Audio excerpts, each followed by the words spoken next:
What up, man? Happy Friday. 7 days until Kendrick Lamar drops. Coop, what up, man? Yeah, what's going on?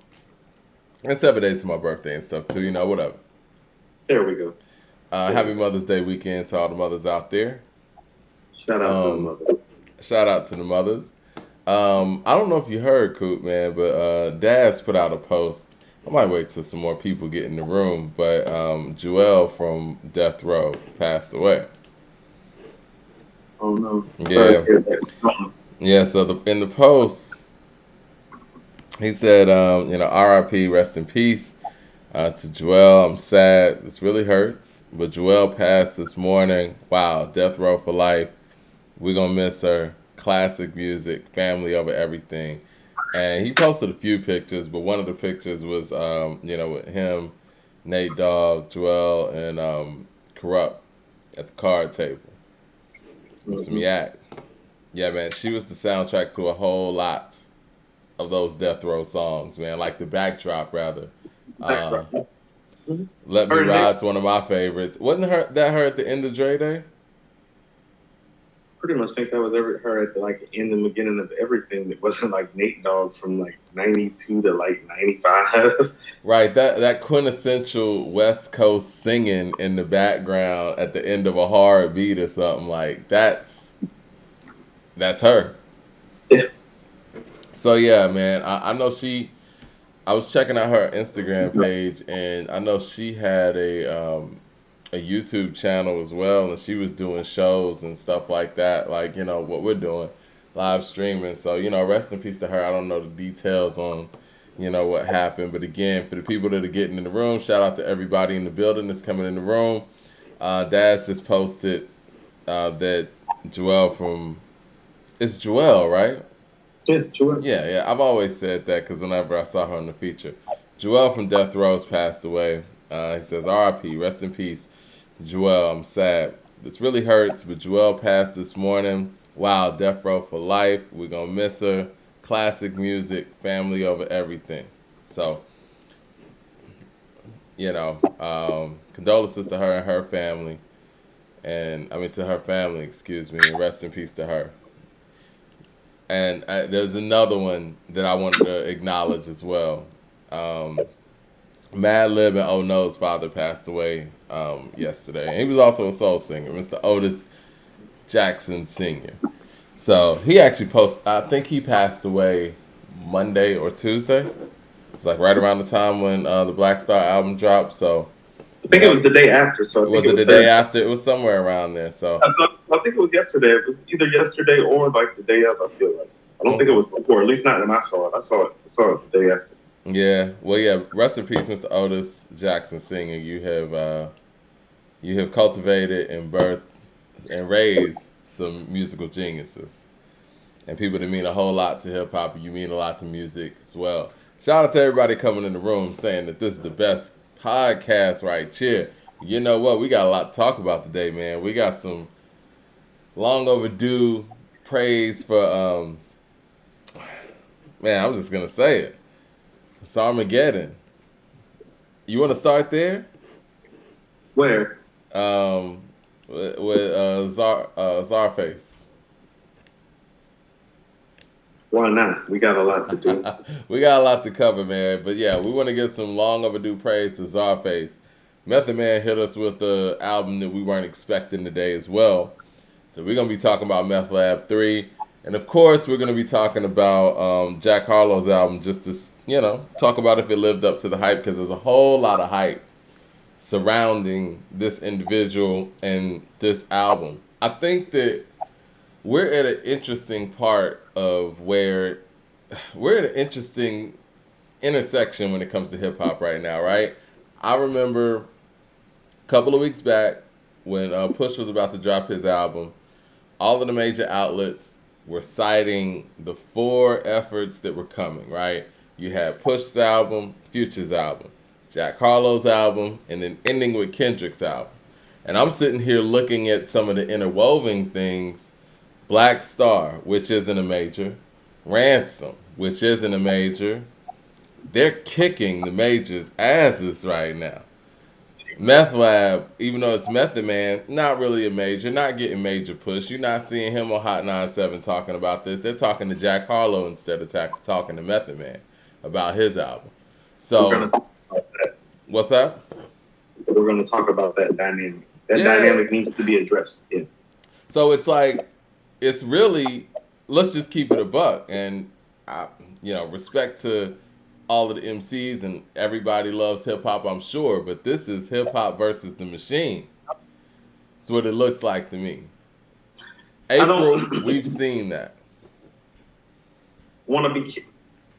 I want to be careful and not say that it's like necessarily hip hop against the machine per se, but I will say it is like the artistic integrity of hip hop versus whatever it is that the machine does and disperses to the masses as their formulaic hip hop, so to speak. And there are some positives and negatives to that. I think for those of us with mostly a pure hip hop aesthetic, we think that there's more negatives than positives that come with that. And I think what this climate is doing is reinforcing those feelings that we've all had deep down inside.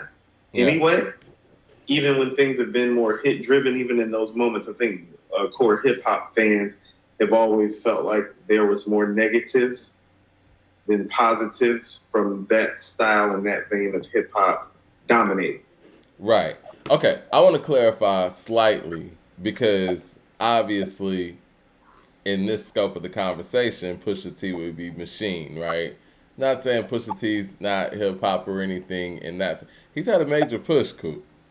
And he's on every television, network television interview show possible talking about coke rap. Coke rap, coke rap, coke rap. So I personally feel like if the machine wasn't behind his effort would have sounded different than this. Do you not believe that? No, I totally agree with that. I mean, so the machine affects the sound and the sonics, and honestly, even the subject matter to a certain degree. It does to a degree.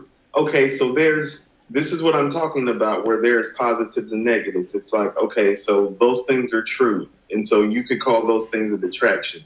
But there's also something wonderful about MC of Pusha T's caliber getting an Arby's commercial and making actual cocaine references in the Arby's commercial. Arby's knowing that the references are being made and being okay with it. You get it? That's a positive. Is it if the music suffers? I mean, that's the never-ending conundrum of this. I don't. I'm sorry. I don't know. I don't value the. This is what it is, and I know we've gotten away from this term in hip hop, and I think it might need to be a term to revisit. What exactly is selling out now? And no one ever gets called out for selling out anymore. And that used to be a very negative thing to do in hip hop. Okay, so let's. And we got away from that term altogether. No. Okay, so let's. I'm glad that you brought that up. First of all, I wasn't expecting you to go there, but let's bring that up. Okay, let's look at something like this. Clips' exclusive audio footage, which, by the way, this doesn't have the funeral on it, and it should. That's got to be some sort of thing with the label. Mm-hmm. It came out in 1999. So it's 2022.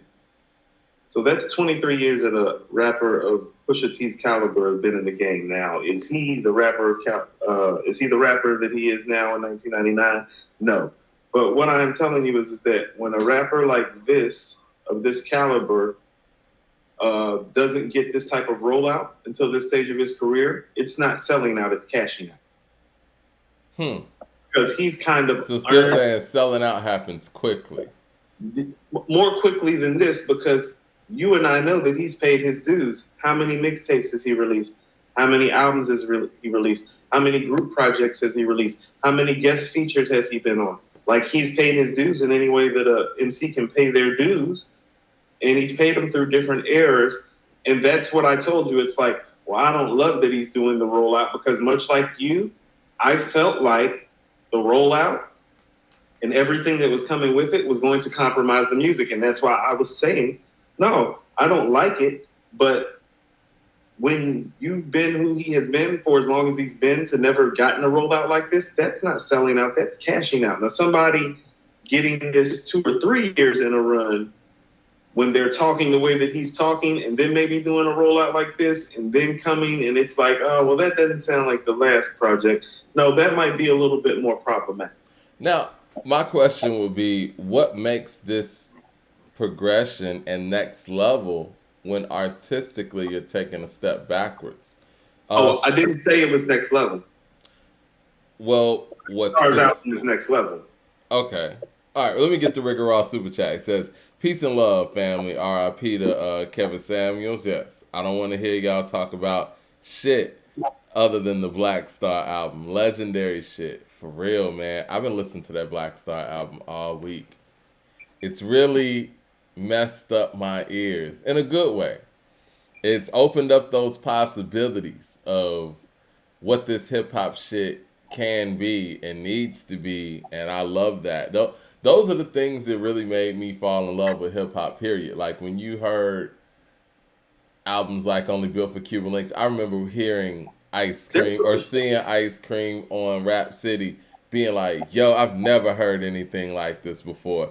Hearing Shadow Boxing, I've never heard anything like this before. Boundaries. That's why. Okay, yeah. So can we go ahead and go into this right quick? Let's go. I got a big problem. Not a big problem, but a little bit of a problem with how people are reacting to this album and not understanding like the next level nature of it. And it's not because I say so. It's literally because you have to understand that, like, and I don't understand why people don't understand this, because if you look back at it, it's just a fact. Most of your timeless pieces of work, they're pushing the boundaries and the aesthetic of this rap shit. They're not doing what's going on or what they've done or what you remember hearing from them. Right. Yeah. Like, what? I mean, so we always end up going back to this point. Let's go back production-wise. I know often production-wise, when we go back on like our old school Get Off My Lawn-ish takes, we go to Illmatic. Let's go to the Purple tape. Man, Glaciers of Ice, Ice Water, Verbal Intercourse, Ice Cream, like that's pushing the boundaries of this rap shit. It's like, it is. And so that Black Star album is pushing the boundaries. And I think too many people, and this is the problem when you don't release an album for 24 years, too many people are like, well, Most isn't aggressive like he used to. It's like, well, no, he's not. He's spiritual and thoughtful. Well, you know, and more concerned with and probably more of a musician now and more into the like harmony. Exactly. More into the melody, more into the cadence, more making sure that you understand the message clearly. He's more about the message than the words now. That's part of what he's trying to convey with his ladder and the way that he's speaking. That's part of what makes it next level. He's thinking about it differently. Because you can hear on records that if he wants to just get up and start killing shit, he does. Mm-hmm. So be Youngsters, So Be It. Is it So Be It? Is that what it's called? Uh-huh. And you know what? This is one of those albums where I don't even really know the names of the songs either. I'm just playing the songs. That's crazy. It's like some Wu-Tang shit. Yeah, because it just happens. It's like, I don't know. It's like, you know, a classic rap album and something that makes... A classic rap album is kind of like falling in love for the first time all over again. It makes you question everything that like you felt about the stuff that happened before. Mm-hmm. You know? Yeah, no, for real. I went back and I was listening to Mos Def's catalog last night, I think it was. And so I'm listening to certain things on Black on Both Sides, like Know That with him and, you know, Talib trying to make a dollar out of what makes sense, add it up to My Daddy I Be Your Rich Man. Who never know when your fate gon' switch hands, get today's solid ground out of yesterday's quicksand, all that stuff, right? His inflections were different.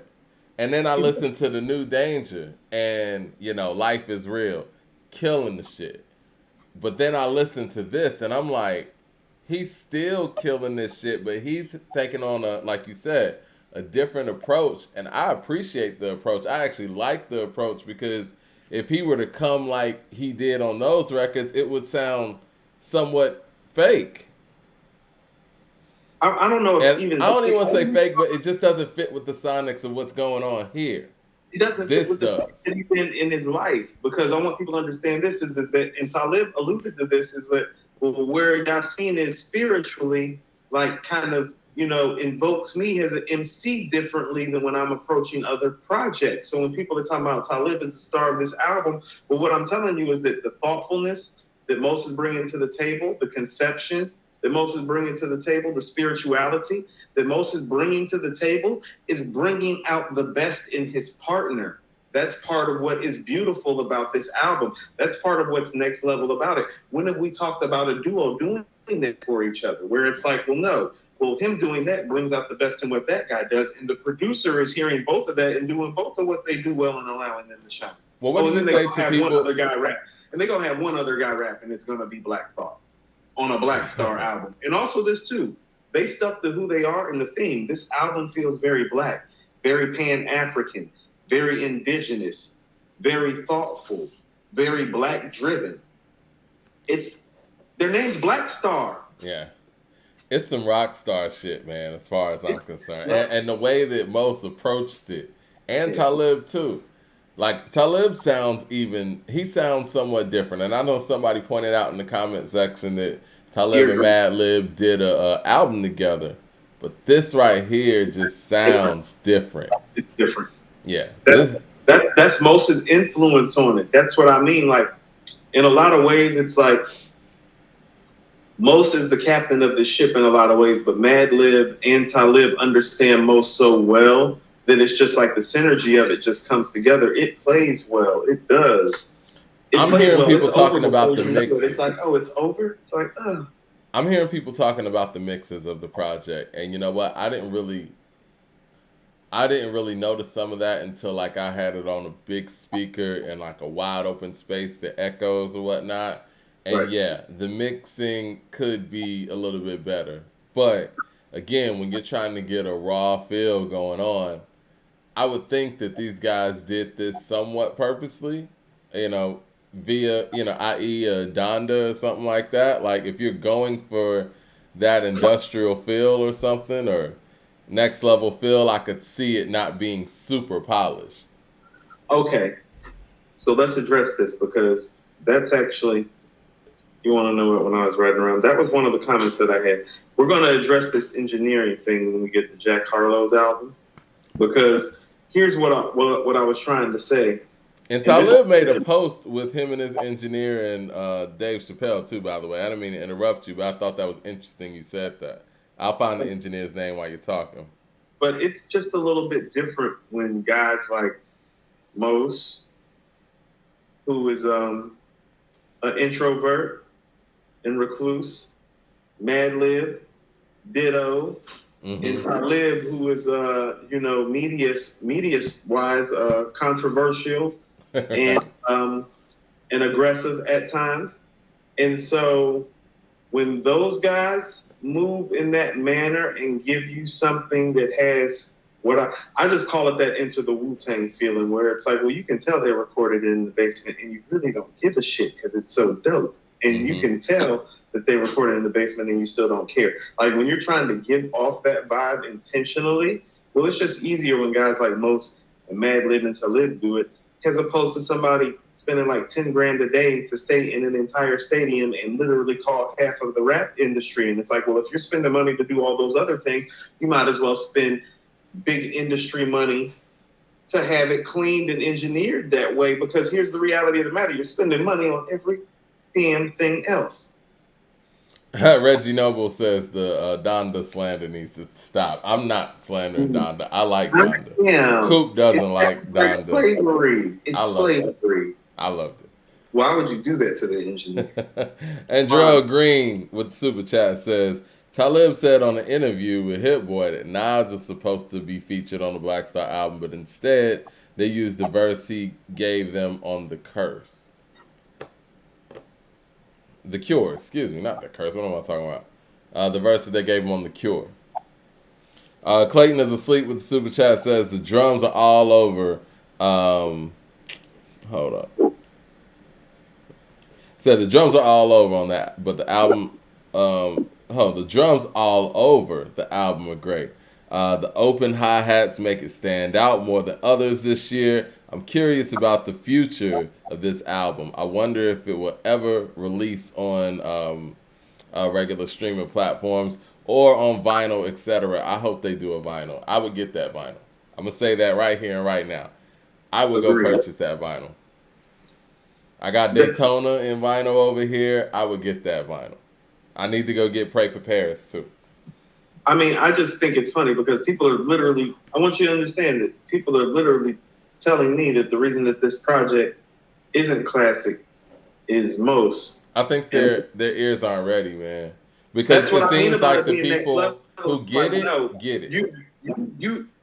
You want most to be like the B-boy, like with the backpack. It's like, no, dude, like he been, no, that was over. That been over. Like, you know what, you said something.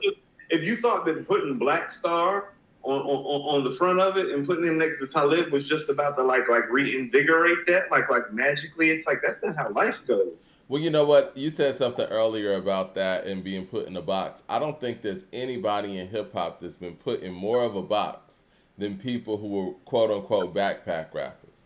Like backpack rappers are like the gospel singers of hip hop. If you do anything outside of any of that, oh man, I ain't rocking with that. You know what I'm saying? Backpack rappers can't do anything experimental.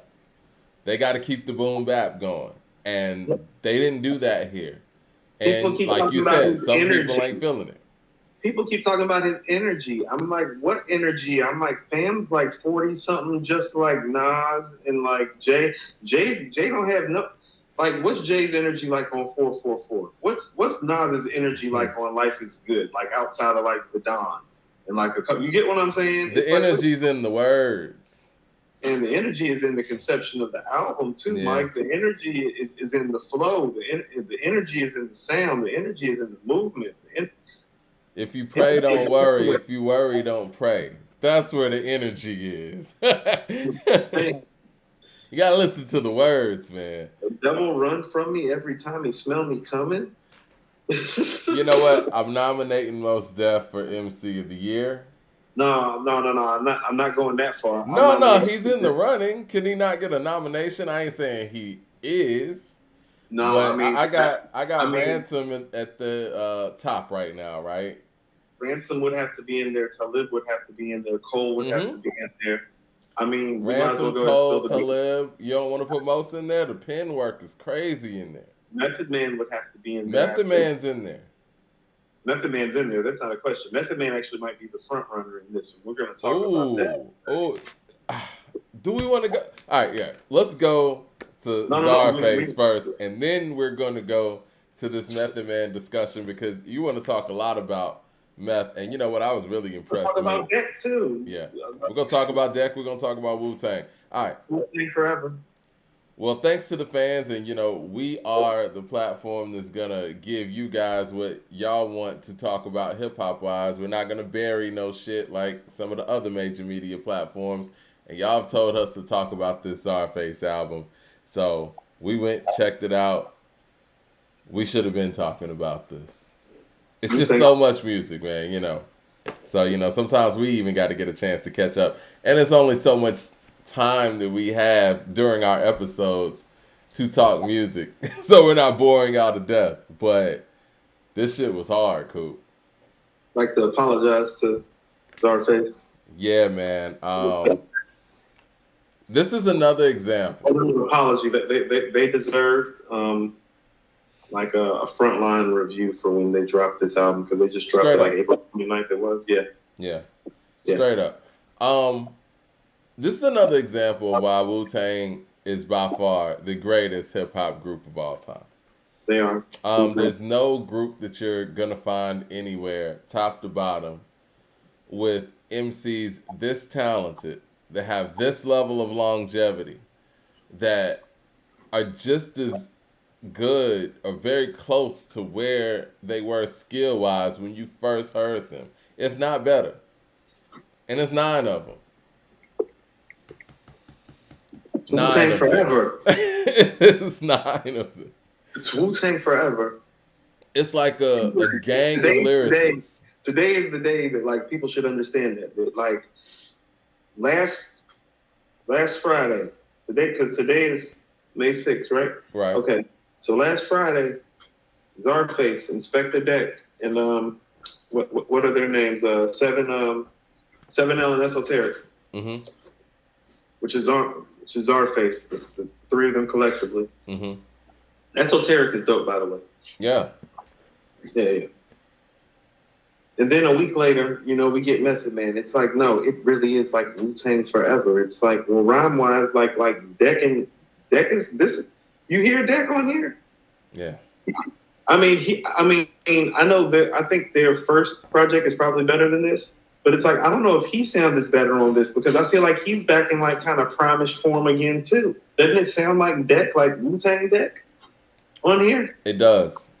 I think that this current environment that we're in, and like I said, I'm going to keep kind of going back and forth with this whole theme of hip-hop against the machine. And I say hip-hop because, hip-hop is a free way of thinking. When hip-hop became what it was, we weren't even thinking about radio play or any of those things, right? I think that it's kind of returned to that with platforms like ours, and we got followings that are actually here to talk the music. And we got streaming platforms, and you got social media pages that let people know when they're dropping stuff. So you get these organic followings. And those are reinvigorating for artists in ways that, we didn't have, back in the era where, Deck was first going solo. Like, I was out with some of my homies last night, and they were telling me, like, they're big Currency fans, right? Big Dom Kennedy fans. They love the fact that these artists make music for them. They don't want them to get big. Now, obviously, they want them to be successful, but they don't want them to get outside of what that, like that niche audience gives, that energy. But with that being said, all of those artists who have fans like that, they're consistent as hell. And then Childish Gambino's name came up, and then they were like, oh, I remember when he was this before he blew up, and after he blew up, it's not the same anymore. So saying all that to say, for somebody like Deck, that helps him be real fresh and not have to go out there and basically make music for people who might not be his audience, if that makes any sense. It all makes perfect sense. I think those are excellent points that you're making, and I'd like to piggyback off of them a little bit, if I may. I was all over the place, but yeah. No. You were, but... You got to land the plane. You were, but you were not.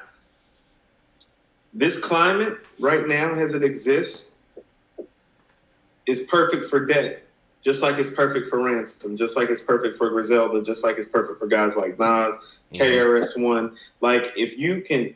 Cole, if you were the type of, rapper who's like a rapping ass rapper who can rap your ass off, well, this is the climate. And so Deck checks all of those boxes, okay? Mm-hmm. And what I would submit to you, and this is where all of your stuff really makes sense. Well, what really happened to Deck, and this is what I mean, what happened to Deck with Wu-Tang is their biggest mismanagement is because the game changed while they were waiting to put Deck out. Mm-hmm. What Deck did was more prevalent and relevant and more skewed towards what hip-hop media and labels were looking for via 93 to 97.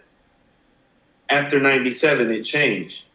Y'all should have dropped Deck right after you dropped Ghost. But you didn't. The game changed in that time. Even the sound on Wu-Tang Forever is a little bit different because of that.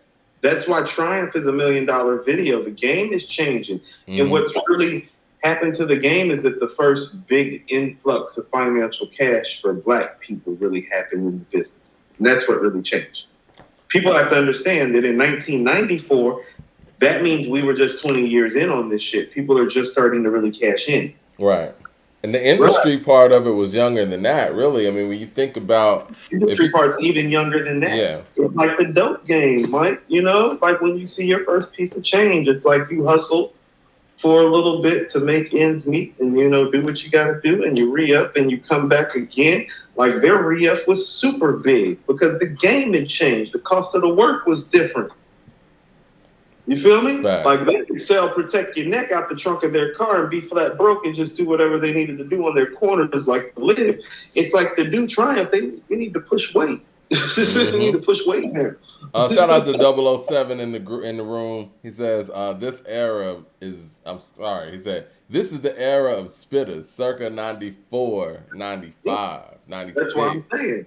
So yeah, that 3-year period, because we're talking about 2020, 2021, and 2022. It's been a lot of spitting going on. So can we stop for a second? Because I'm glad Bam said it, because that's actually one of my comments today.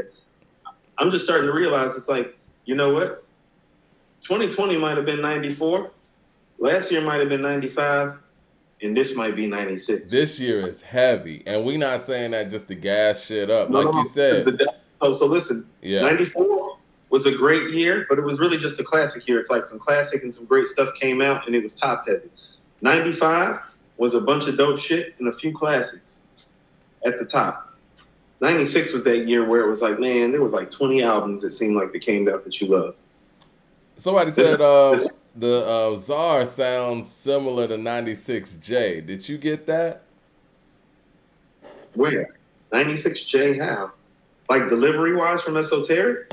I heard some deliveries that, you know, were kind of J reminiscent. I could say that. You mean the Esoteric flows? I think so, yeah. Yeah, there was some of that, you know, can't knock the hustle flow in there. The good dirt like worms, the juice cheese like sperms, the legs like germs. Yeah, no. There was some of that on there. I mean, I think that was kind of the point, though. You know, I want to get back to Deck real quick. And you said something that I do want to highlight. The game did change by the time that he actually came out. I remember, man, I was in my first car. I had to be like 16 or whatever in my Altima, driving to high school in 16, 17 or whatever. I remember getting the demo or the snippet tape rather. Because, you know, I had like the sampler tape or whatever when Deck was coming out with Uncontrolled Substance. And they really didn't have a real single. They didn't have a sound for him. They didn't have a single. They didn't have a sound. Because if we look back at everybody in the Wu that came out, you got Bring the Pain. You know, that's an introduction. Brooklyn Zoo is an introduction. You've said that you think that Brooklyn Zoo is probably the best performance by a Wu-Tang member on a solo tip, period. Boom, you got that. You got Incarcerated Scarfaces from Ray. You got All That I Got Is You from Ghost, or if you want to go Daytona 500, that's there too. You go Glaciers of Ice with Ray too. That's what I'm saying. It's like where you want to go. But I'm just talking about just introducing people, right? Like, because the first single's big. Now, I would say Jizza went with Cold World, right? No, Jizza's Liquid Sword. Okay, yeah. The MCs came. That was like, well, that was old school MC stuff too. Like that's stuff they used to say in the cipher. He's the old school MC in the cipher. Like and Deck, they didn't really have anything. I guess they were going off of the whole playing off of the Inspector thing, and it was like, the game had changed. Even Capadonna's slang editorial, I thought, was stronger. It was, and I'm going to tell you what happened is that they did try with Deck because his first single was called Rec Room. And Rec Room was supposed to be an ode, obviously, to where hip-hop started, Mike, in the Rec Room. And you get what I'm saying? Yeah. And so they tried to hip-hop Deck out. But what I'm saying is that they didn't hip-hop him out properly. It doesn't seem like Wu-Tang was all the way behind it. Like, it seemed like at that point that the guys that he needed to get on record had gotten so big and were so into their own project. Like, think about it. First of all, this is when Ghost is going through his legal stuff, if I'm not mistaken, and his health thing. So Ghost's not there.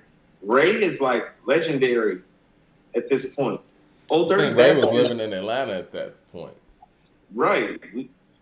You know, you and I already know that. Old Dirty Bastard is already a legend at this point. Method Man is already a legend at this point. The Jizza and the RZA are already a legend at this point. It's like, who is around to help Deck get that project done, to have that Wu-Tang sound and that feel and that core hip-hop lyrical aesthetic that he brings to the table?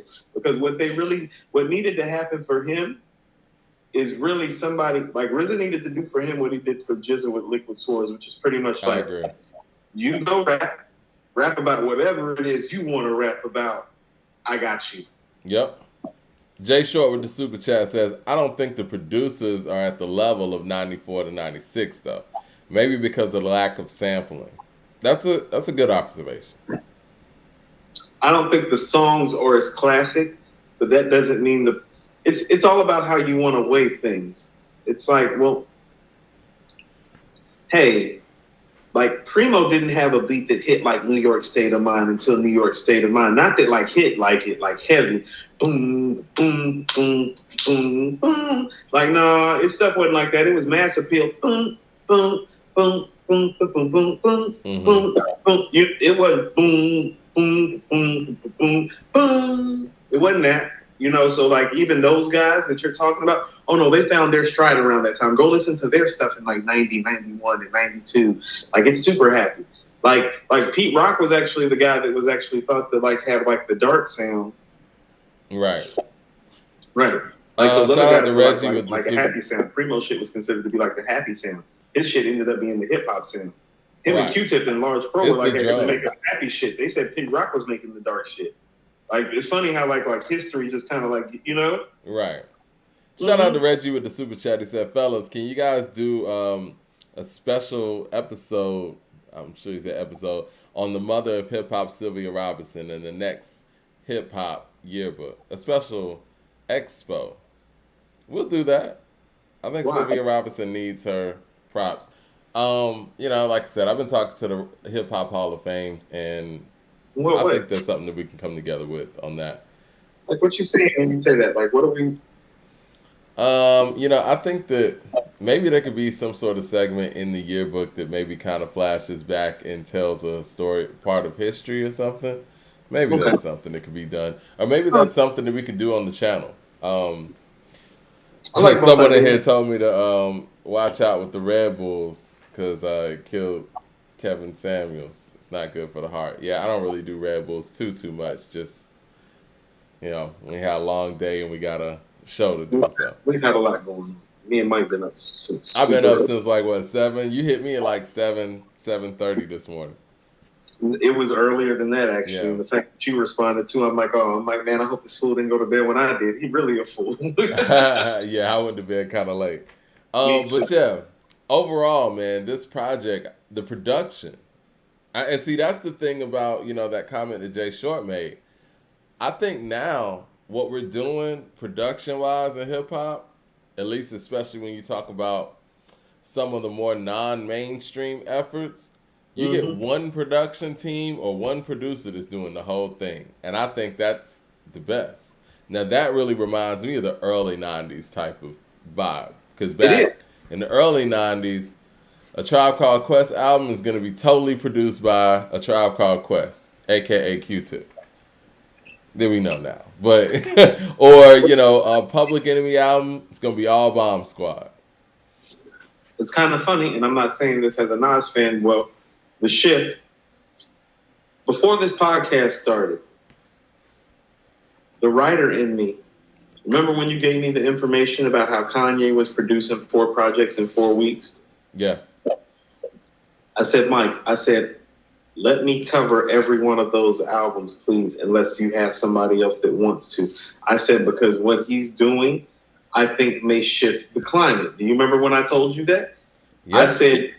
I said, nobody just has one producer really do their projects like that anymore. I'm like, there's stuff floating out there. I'm like, but not like that. And I said, and even if there are people doing it, because I believe you even brought up Alchemist and Pete Rock specifically, you brought those 2 people up. And I'm like, yeah. I said, but they're not Kanye. Yeah. Like in terms of how it's going to move the meter.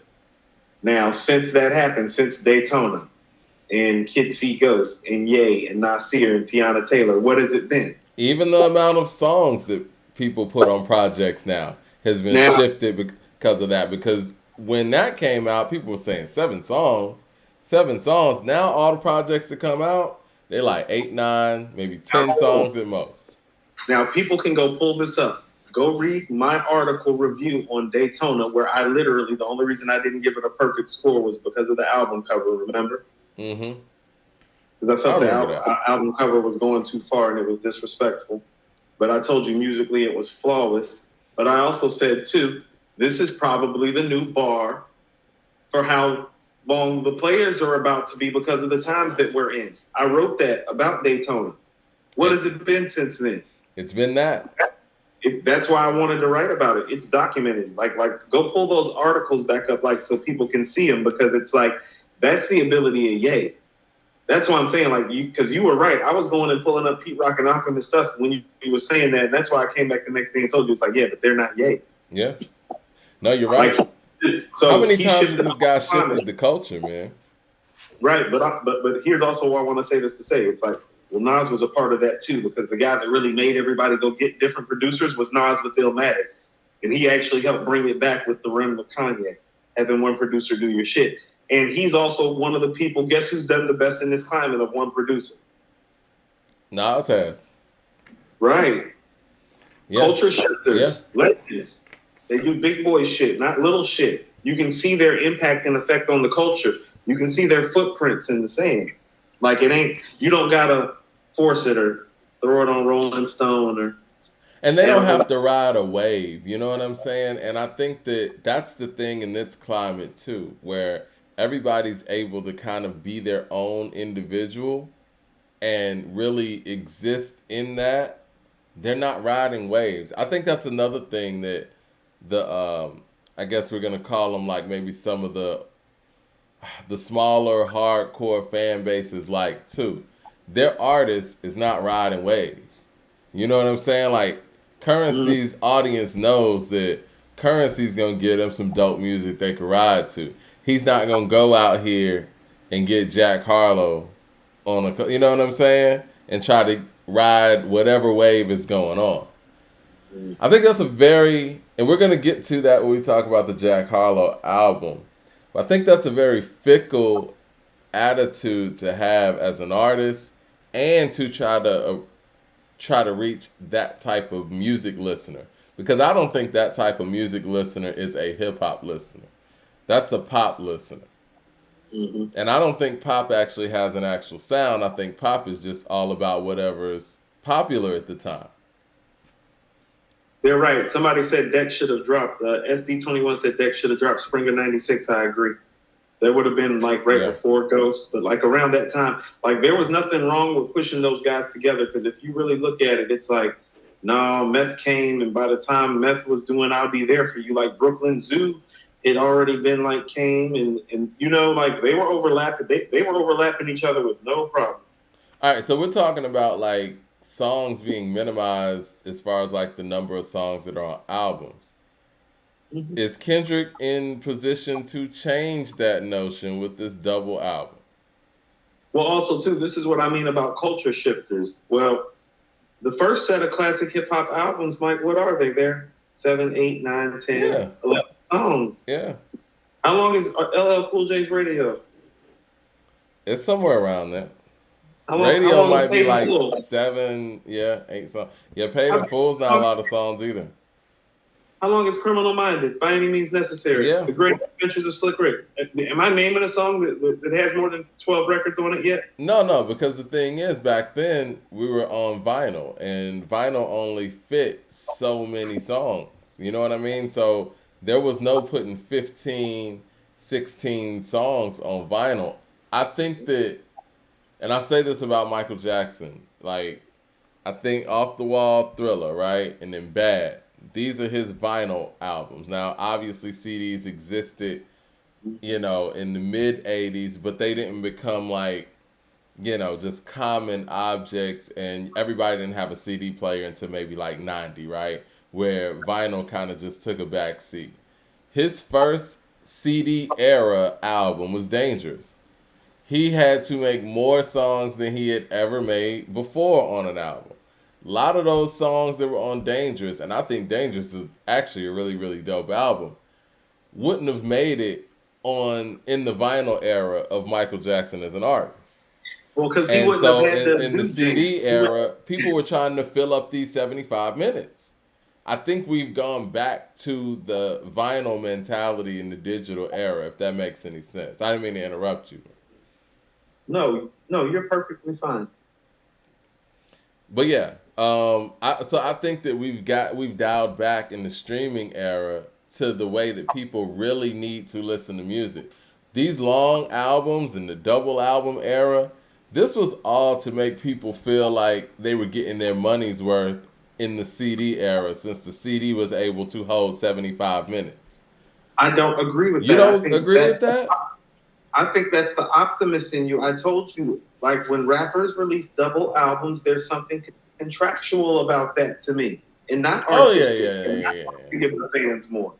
And I think they want the sales to reflect too. No, because they want the money to reflect, and they want the notoriety to reflect. Like there's. All right. This is the thing. Rappers are emotional and have egos. People do understand that, right? That's why rappers and like athletes, like there are certain like professions where certain people get along with each other really well. And it's because like you have to have a certain sort of like mentality and mind state to operate in those realms at a high level. And so like one of those things is your confidence. Some people will call it arrogance or ego or pride or however you know, for whatever it is from person to person. But it's like, well, when you rap, you're emotional and you have an ego. I'm going to ask you something after I read this super chat, because I want to have this conversation with the people. 007 says, not riding waves. That's why we haven't heard from Jigga, Mike. I was thinking that, but I wasn't going to say it. I think this climate exposes who aren't 100% organic and force rap's creativity. To piggyback off of that, and then I'm going to get into the question I wanted to ask you. I don't know if that's fair, because what he's best at is talking about hustling, and he doesn't hustle anymore. That's not fair to him. I think he's talking about riding waves sonically. And I think that when I listen to the Blueprint 3 now, and I listen to it and kind of like take the songs out of it and listen to him rap, he doesn't sound like Jay-Z. He sounds like he's trying to find a style on that album. Yeah, he's all over the place with his style on that album. Lyrically, he's still Jay-Z lyrically. But as far as like his approach and his flow, it sounds like he's trying to attach to whatever was going on at that time and kind of out of touch with it. Let me ask you something. Is he not like doing that very much on the Black Album, or do you feel like the Black Album is more cohesive and more intentional with how he's approaching it, like flow and delivery wise? I think flow and delivery wise, and styles on the Black Album. That's part of what makes it so beautiful. I think flow and delivery wise, he sounds a lot like he did on the Blueprint 2 on the Black Album, and he's kind of running with that Young Chris style on the Black Album, where people kind of already identified that with him anyway. But a lot of deliveries on there, Mike. What's that? A lot of deliveries on the Black Album. There's a lot of flows on the Black Album, Mike. He's got a lot of flows. Are you counting Lucifer? Because that's clearly Kanye's. I knew you were going to go there. Right. I am counting. Okay, so how about this? Is 99 Problems like Chris Oye? What about Threat? Hold on. Let me think about 99 Problems real quick. How does that start again? I got the Rap Patrol and the Gap Patrol. Foes that want to say that his casket's closed. Yeah. Yeah. I'm from the hood, stupid. What type of facts? That's very Young Chris-esque. Yeah. You grew up with holes in your zapper toes. Celebrate the minute you was having no. Yeah. You can kiss my whole asshole if you don't like my lyrics. I don't know if Chris flips it like that, Mike. He stretches it out. That's what I'm saying. It's like I ain't never heard Chris flip it that fast. Jay-Z is a genius. It's never going to be exact. You're going to get pieces of things. I don't give a shit. So that's what I'm saying. Like Jay is a genius. Yeah, he'll take pieces. I'm gonna play devil's advocate for Jay for once. What about Threat? Like castor oil, I castor Troy you. Change your face, but the bullets change all that for you. Y'all That's niggas more of a is Beans. The way you just said it, that sounds a little bit more like Beans. It does. Listen, I'm just trying to take up for he's him great. now. Listen, he's great at being able to Threat was take one of the best anything. mic performances that year, Mike. Threat's probably the best mic performance on that album. I think so too. As far as like flow and delivery and all of that, I think You lyrically, talking about Valet, a couple strays from the 38 special, nigga. God bless you. Like, no, he's lyrically that's like Jay being Jay right there. yeah, he's lyrically there too. Now, what I wanted to ask you though, you talk about egos and contracts and things like that. Who does a double disc in, let's just say in the 90s era? Because obviously when you talk about double disc, they count them twice because you have to manufacture two individual discs. The cost Correct. is there, right? So you're Correct. the person on the manufacturing end has to pay to, burn two discs, package two discs, so you're gonna count it twice, right? So with all that being said, who does the double disc in that era benefit? The label or the artist? I think the artists are using it to get their freedom, to get away from the label because they understand it benefits the label more than them. Like benefits are to be had on both sides, but it's just about how the benefits are dispersed. And so the benefits usually tend to be like 80-20. And I just don't believe the MC is trying to get himself from up under that 80-20 situation by releasing the material necessary to fulfill the contractual obligation to get their freedom to thereby acquire more money when they release their project. Well, see, I think that's an optimistic viewpoint from your standpoint because I just don't believe that the house is out here to lose. The labels aren't trying to do anything to benefit the artists over them. No, I didn't say they were trying to do it. I'm saying the artist's reason for doing it. But I'm just saying they wouldn't allow the artist to do that if it was in an adverse, result to the actual label. So here's where the artist's stature, and here's where you leverage it. Well, are you of enough stature that you doing this double album makes sense and makes the label excited? Well, let's look at some of the people that have chosen to do that.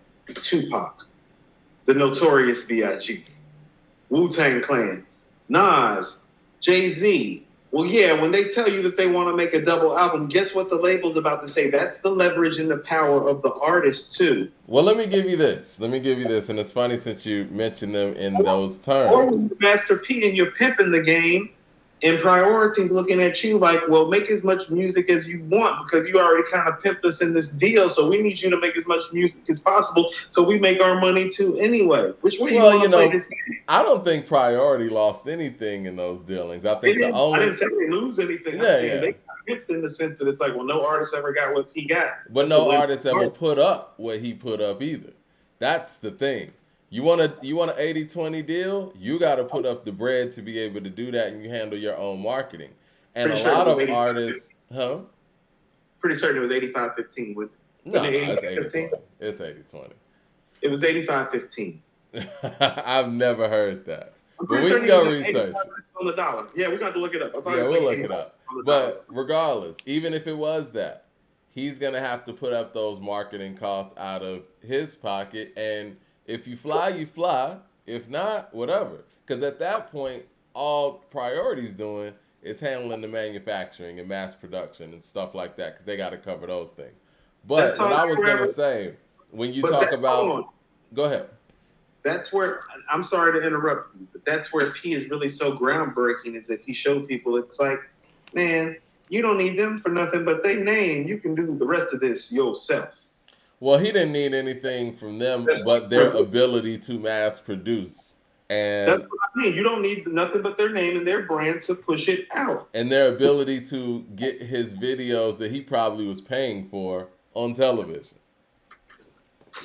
Okay, so what I was going to say is when you talk about those double discs and them being a moment, it's interesting. It's interesting that All Eyes on Me was coming off of the momentum of Tupac coming out of jail. Boom.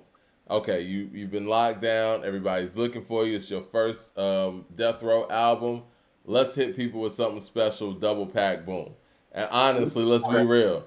Biggie's Life After Death, that was kind of an answer to that album per se, right? That's how that went, Mike. Do you truly believe that Biggie would have had a double album if Tupac didn't put out a double album, All Eyes on Me? Because I think don't. Tupac signed to Death Row because Suge got him out of prison. And I think by the time that he was in prison, he had already released 3 albums on a major record label, so he understood how the major label game worked. This is somebody, he's a thinker, he's highly intelligent. You can hear it in the bar work. He's actually more of a thinker and a poet than he even is an MC at times. That's why people say he's not lyrically inclined. It's actually more of a, he does more of what Mos Def just did on the Black Star album, you know? Mm-hmm. He does more of that. It's more about the whole scene. He understood what game he was playing coming out of prison. And he understood that the quickest way to get out of that game and to get his freedom was to do a double album. And when was it going to be more appropriate leverage-wise for him to do it? How does California Love on side start off? Out of jail, fresh out of jail, California dreaming. As soon as I step on the scene, I'm hearing Hoochie screaming. Oh, it's major when he's getting out. He's leveraging his major level shit right now. Because there's never going to be another time probably where he's going to be able to say, I want to make a double album. And the label is going to back it properly too. It's Tupac coming out of prison after a rape charge after making his seminal piece of work. Yeah. So the timing was beneficial for everybody. As an artist, the leverage was there. You make your move as an artist when the leverage was there. He was leveraging his position because it was there as an artist. It was a different game back then. But again, even him leveraging that as an artist, Interscope / Death Row saw that made sense. Honestly, Death Row, if we keep it all the way a buck, they needed a win in 96, right? They needed anything. They needed a win in 96. They needed that because the Chronic's 92, Doggy Style's 93. They needed a win in 96. Yeah, I mean, Dog Food's dope, but as far as like based on what their level is, it's not Doggy Style or the Chronic. Anybody would say that, and commercially, definitely not. So they needed a big time blockbuster win, and who else to do it than Pop with a double disc? You're right. He leveraged it. They leveraged it. Everybody won. So boom, that happens there. I think Big and Puff, Bad Boy, Arista, whatever, they leveraged the fact that, okay, this East Coast, West Coast stuff, whether they want to acknowledge that or not, they use those things, right? Hold on. So yeah, they leveraged that to say, okay, double this there. Well, we got a double this here. Boom. That makes sense. Wu-Tang, to Wu-Tang Forever, to that point, they're coming off of 36 Chambers. These guys have done all these dope solo albums. It's 9 members in this group. We've seen double albums work. It only makes sense to follow up this first classic effort with a double disc. That's not how that works. Now, okay. I think. What do you think? Now, I think you're being a little narrow-minded because here, in 1997,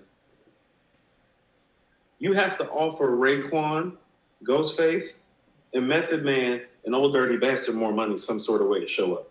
I think that's fair.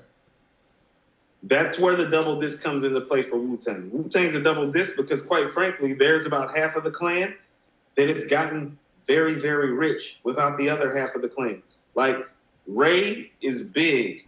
Ghost is big. Meth is big. Riz is big. Dirty's big. That's half the clan.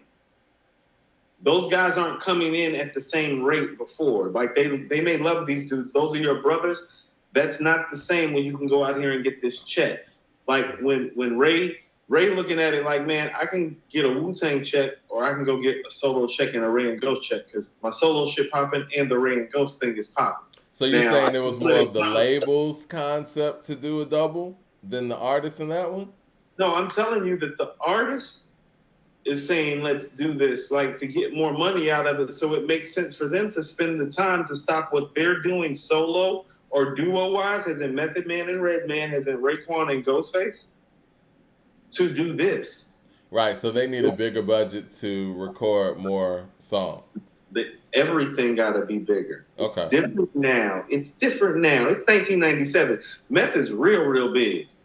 Meth real big. It's 97. And he hadn't released a follow-up to Zakal yet. So he's big off I'll Be There For You, How High, yeah. all the Wu-Tang stuff. Meth is actually the legend walking around in 97. Oh, definitely. Not to mention he's on All Eyes on Me and Ready to Die.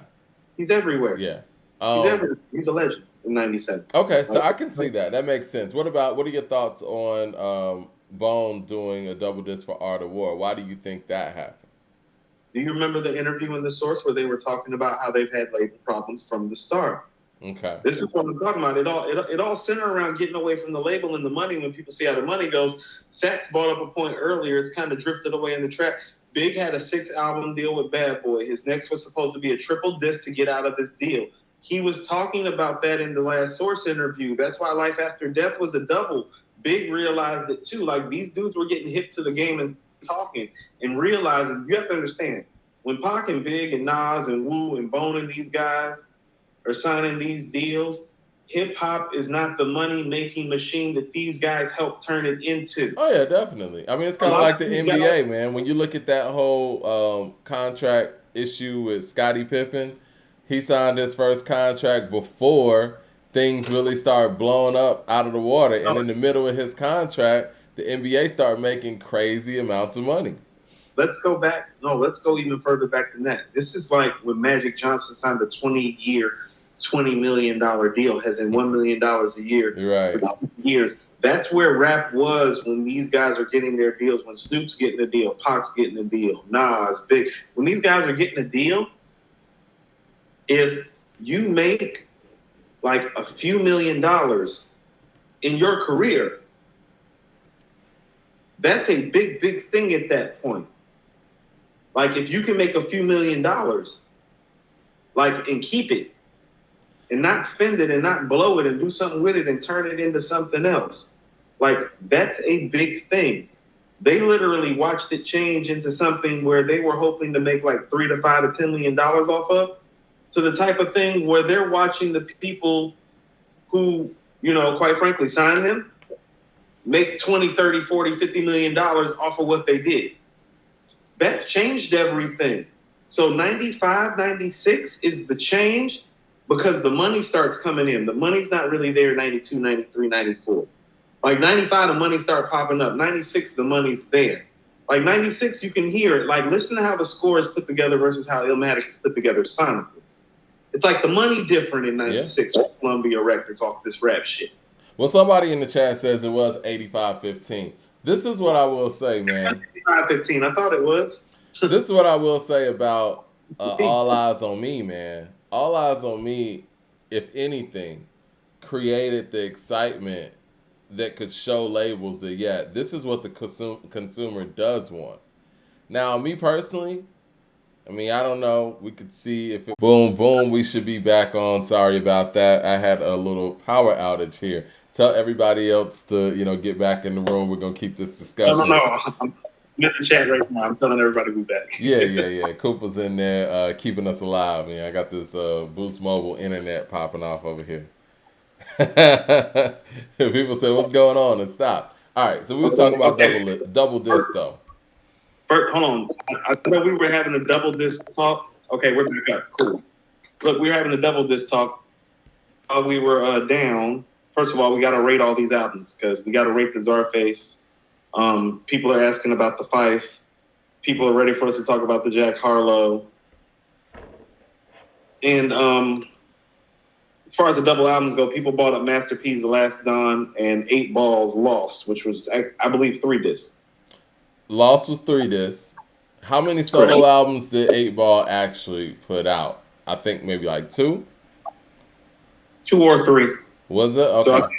So I mean, that was a Suave House thing. Again, I think the double disc thing became a trendy thing, but it all started with Pac, really. And I think everybody was kind of doing it after that. And the Pac thing was a blockbuster situation. because he was coming out of jail. Death Row needed a win. It's Tupac. He's joined. This is like the first super team acquisition in hip hop. Is that fair to say?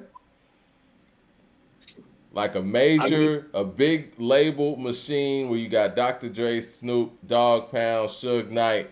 They just picked up one of the biggest rappers in the game. Okay, so this is what I mean about how that was done kind of funky. If I'm not mistaken, Pac was signed to Priority. Was he signed to Interscope? No, he's one of the first people to ever sign with Interscope. I remember, I think it might have been.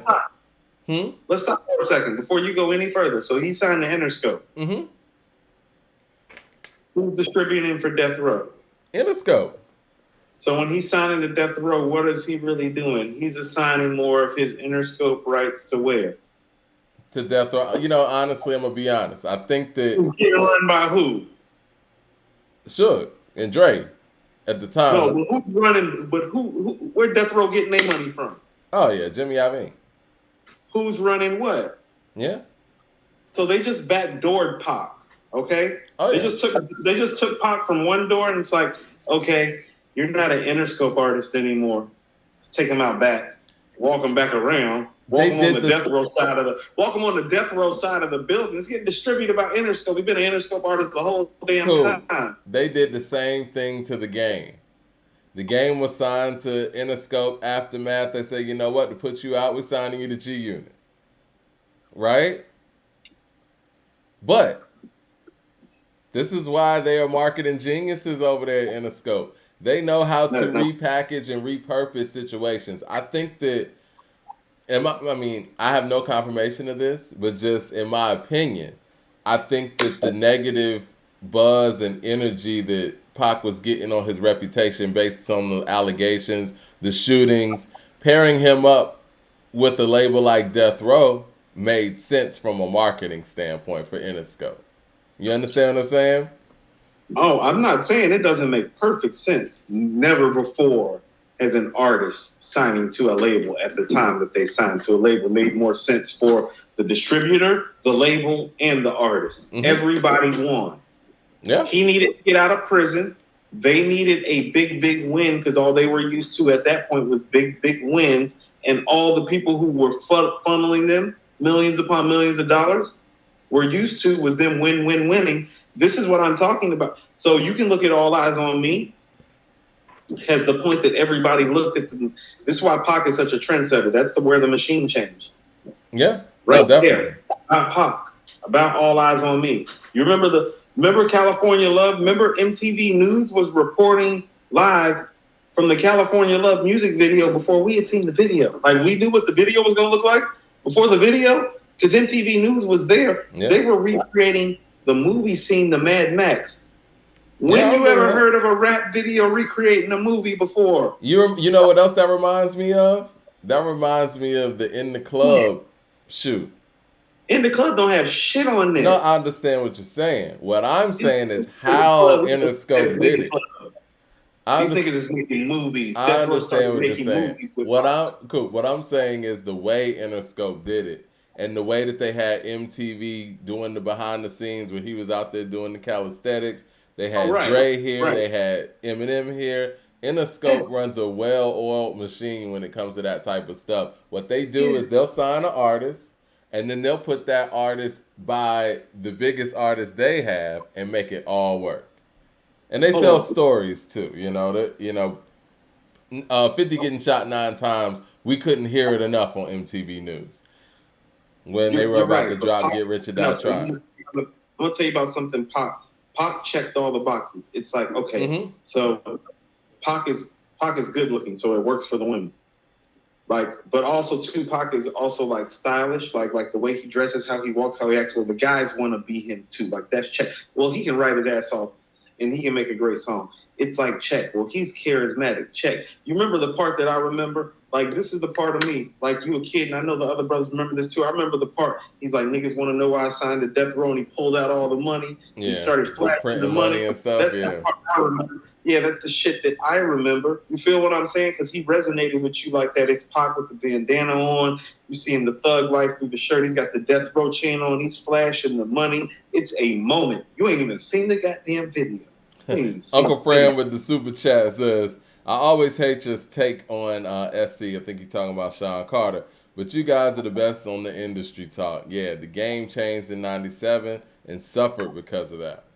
Yeah, you know, I would love to have Kwame on and talk about these double discs because I think it's a real interesting conversation because I hear what you're saying, but I never really thought about it in those terms of like the manufacturing cost doubles. Everything doubles when you talk about a double disc. And so it's like, who does it really benefit the most? When you're talking about a label actually basically essentially spending more money on a project to get your ass out of a contract. You need to be big. It has to be worth it. It's like, it's doubling down. You know what I'm saying? It's like, okay, I can basically, and maybe this is how the labels are looking at it. Because we all know that a hip-hop artist's lifespan, especially in those days, 3 albums. So they're like, okay, instead of sitting here taking a chance on this album being big and the third album being big, let me go ahead and just double down on one album and make it as big as this second and third one's gonna be, if that makes any sense. You know what I mean? Because we could go all in and then you can make a flop. But I'm gonna take my chances on this one double disc while you're hot and just go ahead and get my money now, even if it does get you out. How Do You Want It and More Money, More Problems got made because those rappers were doing double albums. They wouldn't have made the solo disc. Right. How Do You Want It and More Money, More Problems wouldn't have made the solo disc. It wouldn't have made sense. But if we're going to go get this paper, you know what I'm saying? So we're going to go get this paper. We're going to rate these albums, but since we're talking double albums and people are, putting it out there that Kendrick's got a double album dropping next Friday, again, who does that benefit? And in this climate, is a double disc, because the double disc doesn't have the same consequences in this climate. We're not printing up stuff. You know what I'm saying? Hasn't he been having label issues? With who? Not with Interscope, I guess. Wherever he having label issues, has he not been having label issues? Yeah. This seems like... Right. And so we're getting so it's kind of ironic that we're getting his first double disc right around the time he's having label issues. Or don't when you think said that... that's not a coincidence. It's not a coincidence. Well, what he said, he said that this was going to be his last Top Dog effort. So maybe he has 2 albums on Top Dog, and this double disc is for both of those. Because I think a lot of people are assuming when he said that, he's saying that he has one with them, and so one disc is going to be getting him out, and the next one is just going to be him being, I guess they say free, but he's going to be within the scope of Aftermath. He's not leaving there. I think that these 2 are the ones that are getting him out of TDE, and it sounds like Interscope is actually funding that possibility to get him out of his TDE contract so they can have him full time. And that's how politics work.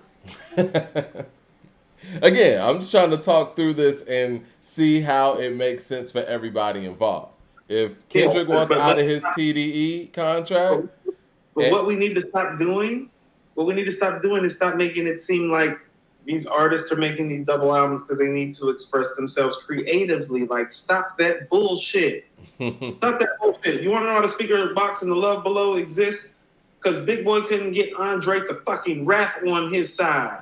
We don't have any confirmation of that. You want to know why All Eyes on Me exists? Because Tupac was in prison. You want to know why Life After Death exists? Because Biggie was in an awful deal with Puff.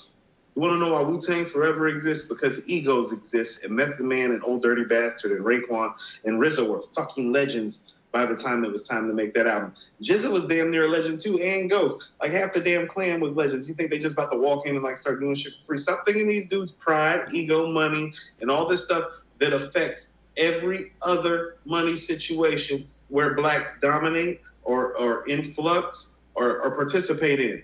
It happens everywhere else. It happens here too.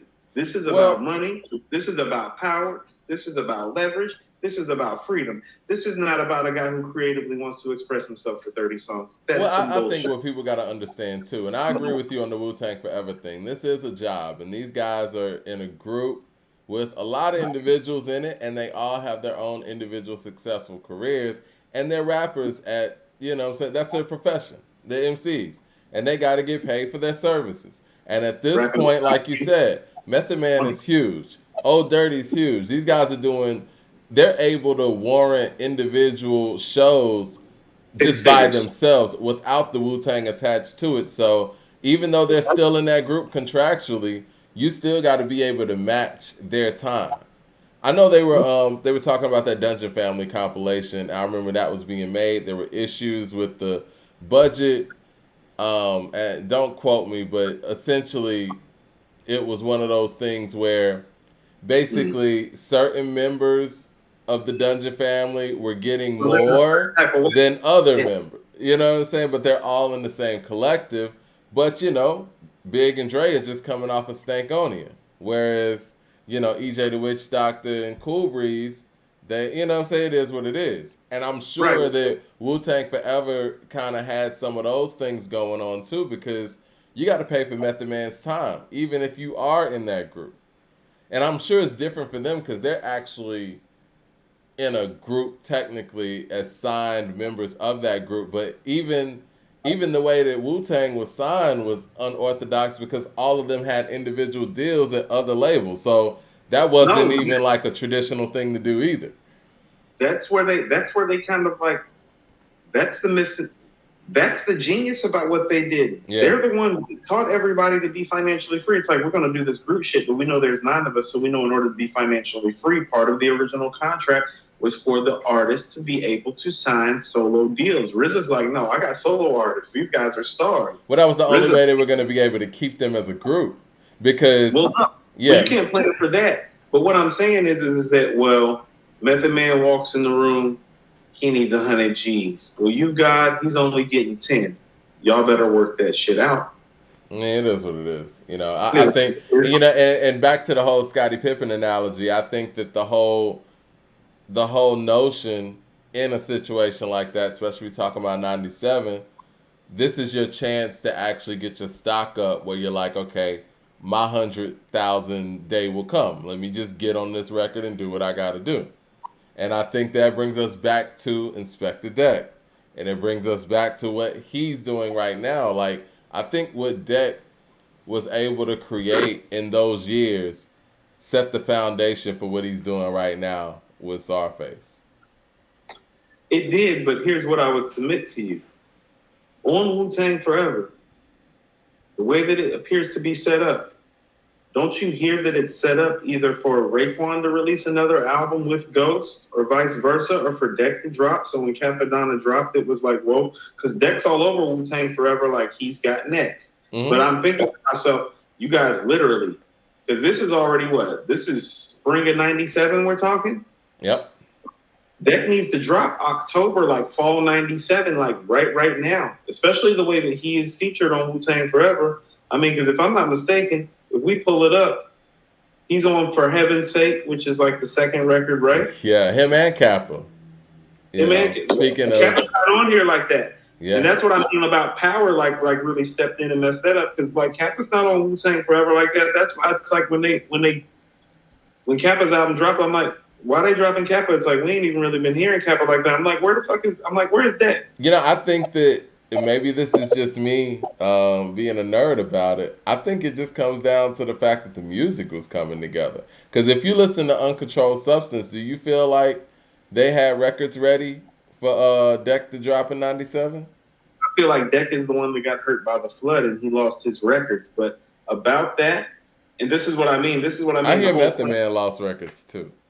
This is probably, he's not Method Man. That's fair. He's not Method Man. Stop that.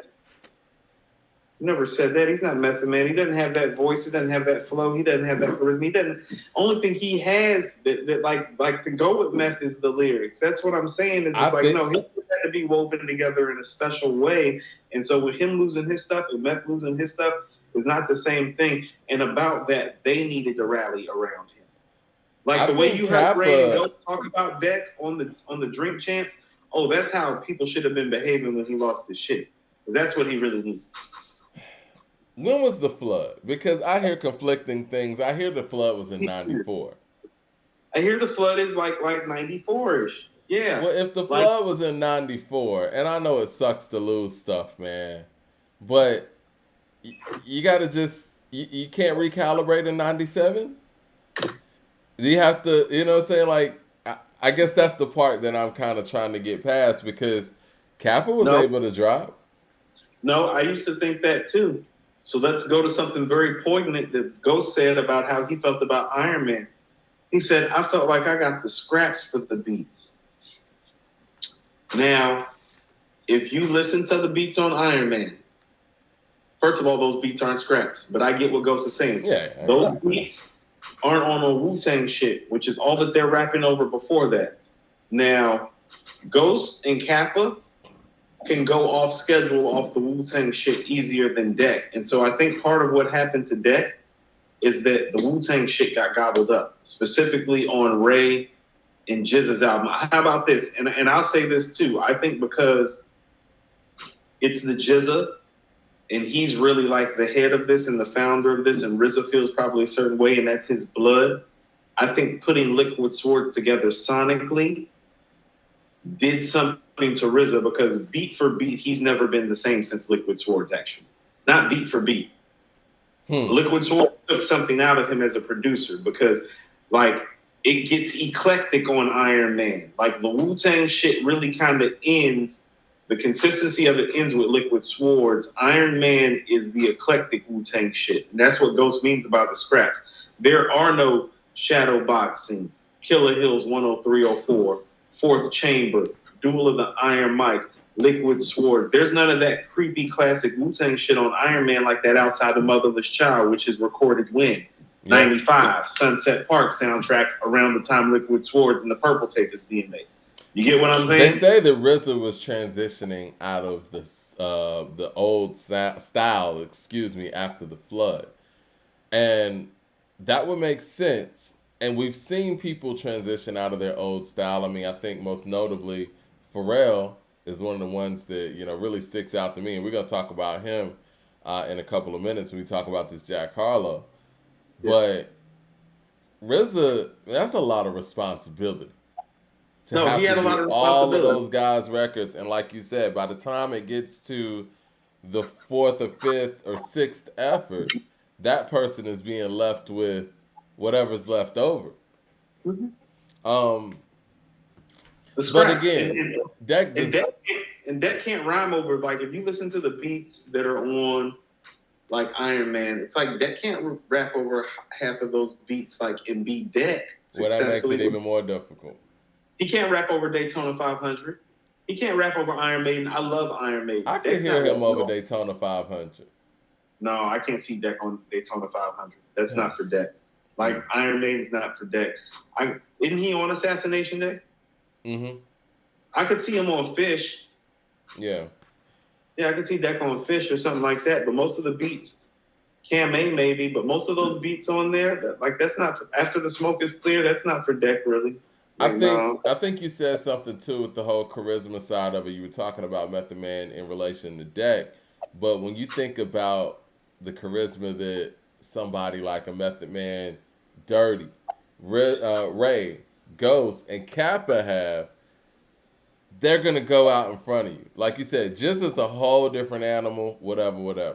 He doesn't need to have all of those things because lyrically, he's just something else, and then the chemistry that him and RZA have is just, they have a bond. They've been together longer than everybody.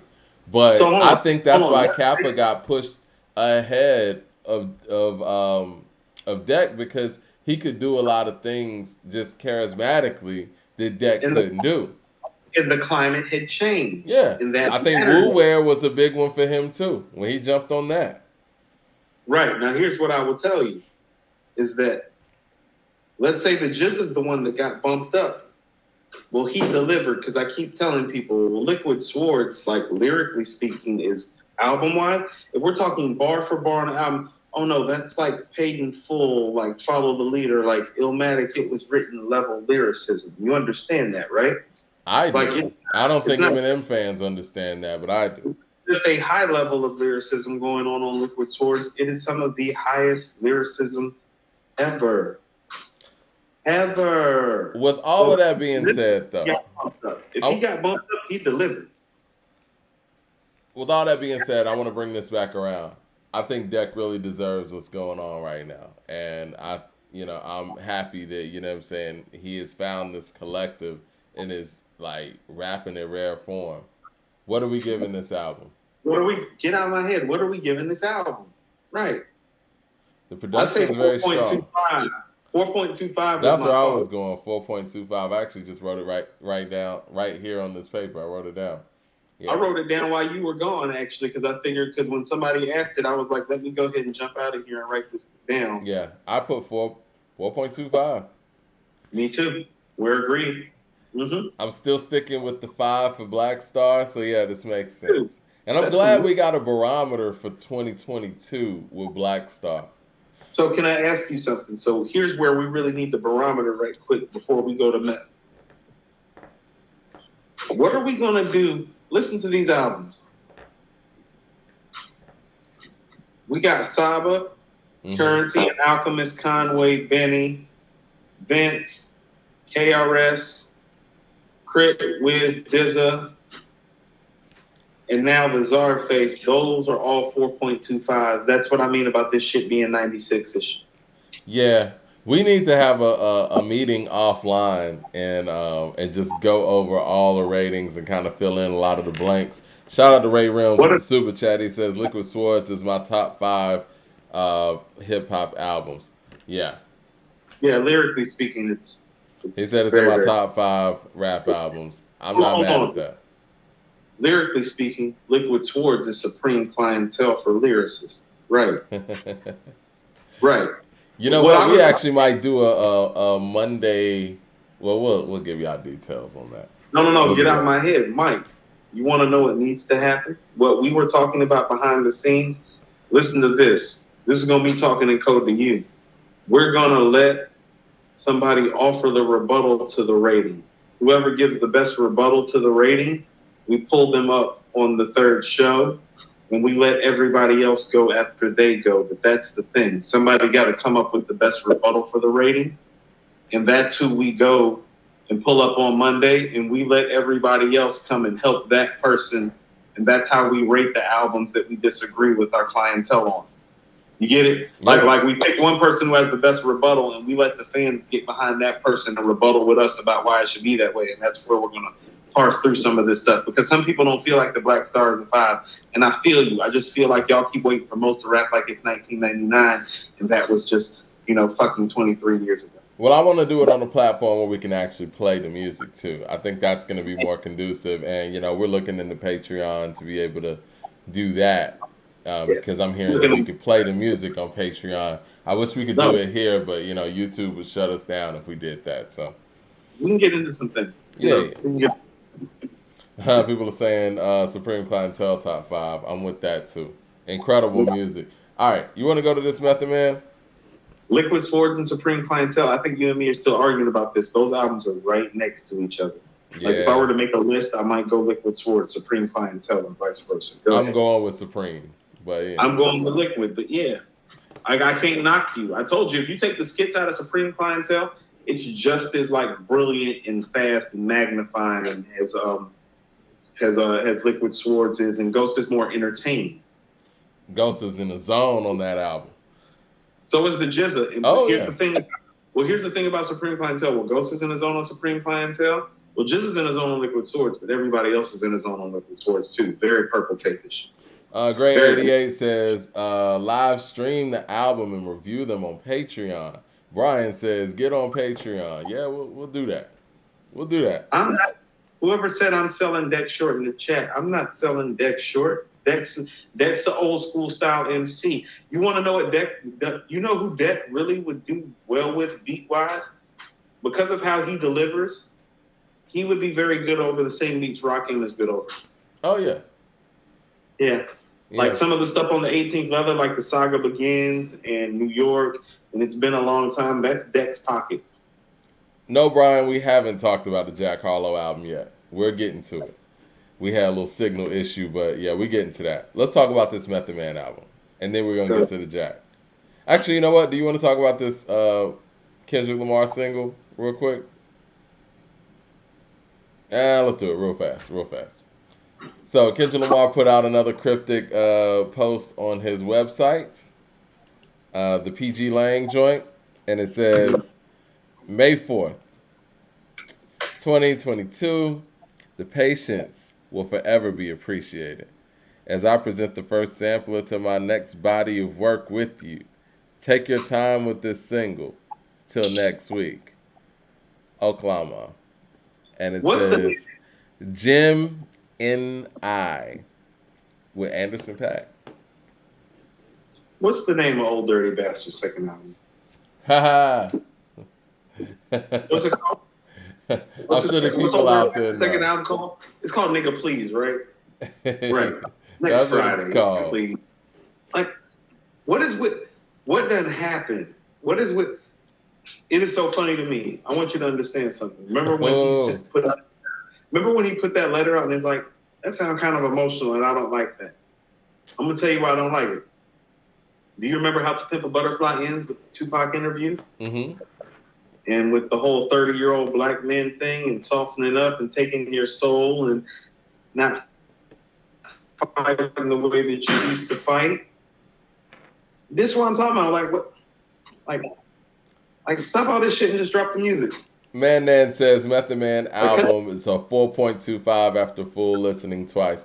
We're gonna get to that, and I slightly agree with that. Action Bronson too. Somebody said it was fake. Was that fake? What was fake? The Kendrick post. I don't think it was. Hold on. We can find this out real quick. Because I know that the Kendrick fans want to find any... And I'm a Kendrick fan too, but you guys are next level. So am I. I'm just sick of the shit. It's like, you know what the anniversary is today? You know, today is the Allen Iverson, practice anniversary. You know where Allen Iverson didn't go to practice because, his friend that got murdered. Yeah. His mama was tripping and the whole NBA was on his ass. And that nigga, used to like the club and party specifically in Atlanta. I can speak to about 4 or 5 or 6 situations I was there for myself. Mm-hmm.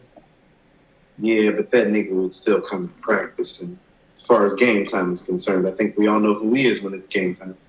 Well, I guess it was fake. I don't see it on the site. Nigga be going to work. Allen Iverson be going to work. So Kendrick didn't put that. It doesn't look like Kendrick put that out. So I guess somebody was able to troll his fonts and his verbiage and put that message out there. You can't troll him.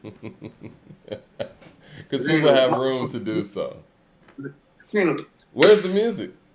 Space and opportunity. Where the music at? And listen to this. People really be treating me like it's like, yo, Coop, keep that energy. It's like, no. I love Kendrick. You tell that nigga to stop with that energy. Whole 5-6 year break. Because here's the thing. If the problem was TDE and the contract application, it's like, oh, you could have lost tapes that. Oh, you could have mixed and mastered that. You could have soundtracked that. You could have done a whole lot. Well, I mean, one of the things, man, even outside of those things, Coop, where the features at? I don't want to hear no features. I'm just saying, we're not even hearing that. If you let's just say he was locked down and this and that, and couldn't put out whatever. Features, what are working features? With other people? Yeah. He's very Rakim-ish. That's why I keep bringing up the whole Rakim thing. Like, he's just like Rakim. Well, he doesn't really work with other people kind of like Rakim did, except for when he's not Rakim. That's why I keep bringing up when Rakim stepped away, he was the greatest MC of all time. Somebody must have told him he was that when he walked away because he behaves like Rakim. You understand that, Mike? Mm-hmm. You understand he behaves like Rakim. He's not Rakim. No, he's not that. Like, you're not that. Like, you're not close to that. Like, you know, 007 with the super chat says, Coop, I'd love to have a rebuttal. You heard me, Coop? He said, 007 says, Coop, I would love to have a rebuttal episode with you and your stance on I Am. I want the smoke. That's our personal favorite. And you off on that, respectfully. I mean, I think that we could really have a It Was Written Illmatic type of situation with the way that you guys be going for It Was Written over Illmatic. I think that's wild to me. they need to stop that. The way people pick It Was Written over Illmatic is wild to me. Hey, when people be talking about It Was Written over Illmatic, and this is the Nas fan in me, I be thinking about the J bar where he's like, niggas in pink suits trying to get cute. Okay, let's get to this Method Man. Let me ask you one more thing about Kendrick before we move on. Do you think we're gonna get a Kendrick single or a song released before our Wednesday show?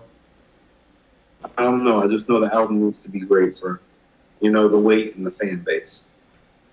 Like the fan base, like this is crazy. I haven't seen any signs, in my opinion. You understand? People are running around saying that he has album of the year and we have no music. People are giving him numbers, and we have no music. We have no music. We don't have any of this. We don't have any of this. Okay, Method Man dropped an album today. The Meth Lab 3, The Rehab. Meth Lab 3, The Rehab. Mm-hmm. Coop hit me up about it, 7:30 this morning, and said this Method Man is fire. And Method Man spit. I concur. What were some of your thoughts? What were some of your highlights and thoughts on this album? The highlights were, that was 7:34 this morning. I was checking to see how early I got texted you. 7:34 this morning. So the highlights are, in this climate, MCs thrive. Mm-hmm. And what I've always tried to tell people is like, no, the only thing that's keeping this guy from being in the top 10 all-time conversation, no question, is I told you this. I said if he makes a classic rap album, then you can go and put him in the top 10 because he's like that. He checks all the boxes. This album, he checks almost all the boxes. And I say this respectfully about if you loved Ransom's mic performance and wittiness and punchlines and literary devices and alliterations and similes and metaphors and contextualization and seamlessly parsing one word to the next, then how are you going to knock what Method Man just did with a better delivery and better voice? Because that's exactly what he just did. He just did everything Ransom did on the mic, but it's Method Man. He's more charismatic. He's got a better voice. He's got a better flow. He's got better delivery. He's got better cadence. And that's where the people, and remember when I sent you the text about Ransom being elite and the delivery holding him up? Mm-hmm. When people like Method Man perform like this on the mic, that's what I'm talking about. Because tell me that his mic performance isn't equal to Ransom, and tell me it's not way more fucking versatile and flexible and charismatic and digestible thereby because of it. Well, and people are going to be like, nah, because they like that hardcore gritty shit. It's like, no. I say this respectfully. Crazy. He talking about, you say your girl international, I say she just abroad. Oh. Yeah. He's great with the words. There's like 50 bars like that on this album. I'm not even exaggerating. There's like 50 bars like that on this album. Like, he's going in. He doesn't stop going in. And he turns and navigates it delivery, flow, and vocal-wise at Biggie's level. You can't fuck with that. You don't know the guys can fuck with that?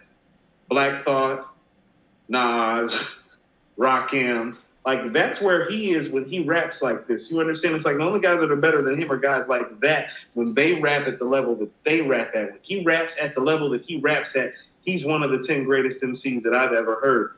He's rapping at that level on this album. 100%. I agree with everything you said. I think the only thing that people could say was different about, Ransom's performance, maybe Ransom took on, a little bit more subject matter or whatever. But if we're talking about just the straight up MCing, I mean, I say this respectfully. I don't think Ransom would think this is disrespectful. Method Man's just a better MC. I mean, again, I might be slightly partial. Method Man was my favorite MC growing up. And I hear Look, I don't want to jump out the window too much, but I think this album is better than Tikal 2000. Is that fine? I didn't even question that, Mike. Okay. I think the real question is this better than Tikal? I think the production on Tikal is set to the part. Bring the Pain is what it is. And I'll Be There For You, and the fact that you got an early Hungry Woo, that sets it apart, and I think it adds a level of nostalgia that makes this album tough to compete with. I mean, it's hard for this album to compete with the nostalgia of Tikal. Excuse me. It is. So, but if we're talking about on the skill level, bar for bar, he's blowing that out. Now, what did you think about the production on this? Okay.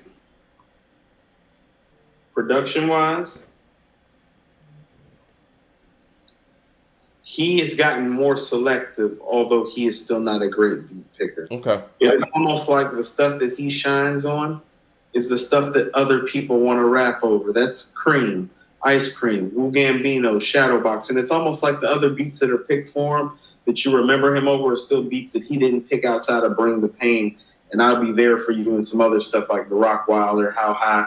So he hits his mark. But you want to know what this production is? It's hip-hop centered, and it's not complicated, and that's where he thrives. Remember him on Method Man? Method Man's not a complicated beat. Method Man actually thrives, and this is one of those things that I probably only say about Nas. Well, he's so dope as an MC that it's like, well, the beat just needs to be average to above average. And if he's performing, well, he's can take the rest of the track there. I don't care what these people in here say. Taken in Blood is not a fire-ass beat off of It Was Written. Well, people in here are saying that I'm crazy for saying this is better than Tikal 2000. See, these are the kind of discussions we need to take to our Patreon and start playing these songs, side by side. I could be wrong. So listen, the guy that's saying there's nothing on here that's better than Dangerous Grounds, stop it.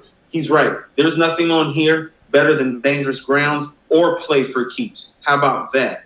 But how Sweet about Love is pretty great and too. Not songs? How about we talking about albums and not songs? I think from end to end, the misses on 2000 are the problem. And I love Dangerous Grounds because he went nuts on that last verse. He did. Yeah. He did. I love the beat on Dangerous Grounds too. Here we go with that Take It in Blood beat sick. No, it's not. Take It in Blood is just an above average beat. If you want to hear a fire beat, you want to keep telling your king, go to the message, go to the setup, go to all the beats on Illmatic that are better than Take It in Blood. Get off that bullshit. But yeah, I love Take It in Blood beat. Take It in Blood is like, Mike, every day, every year on my birthday, you know the first song I play when I wake up on my birthday? What's that?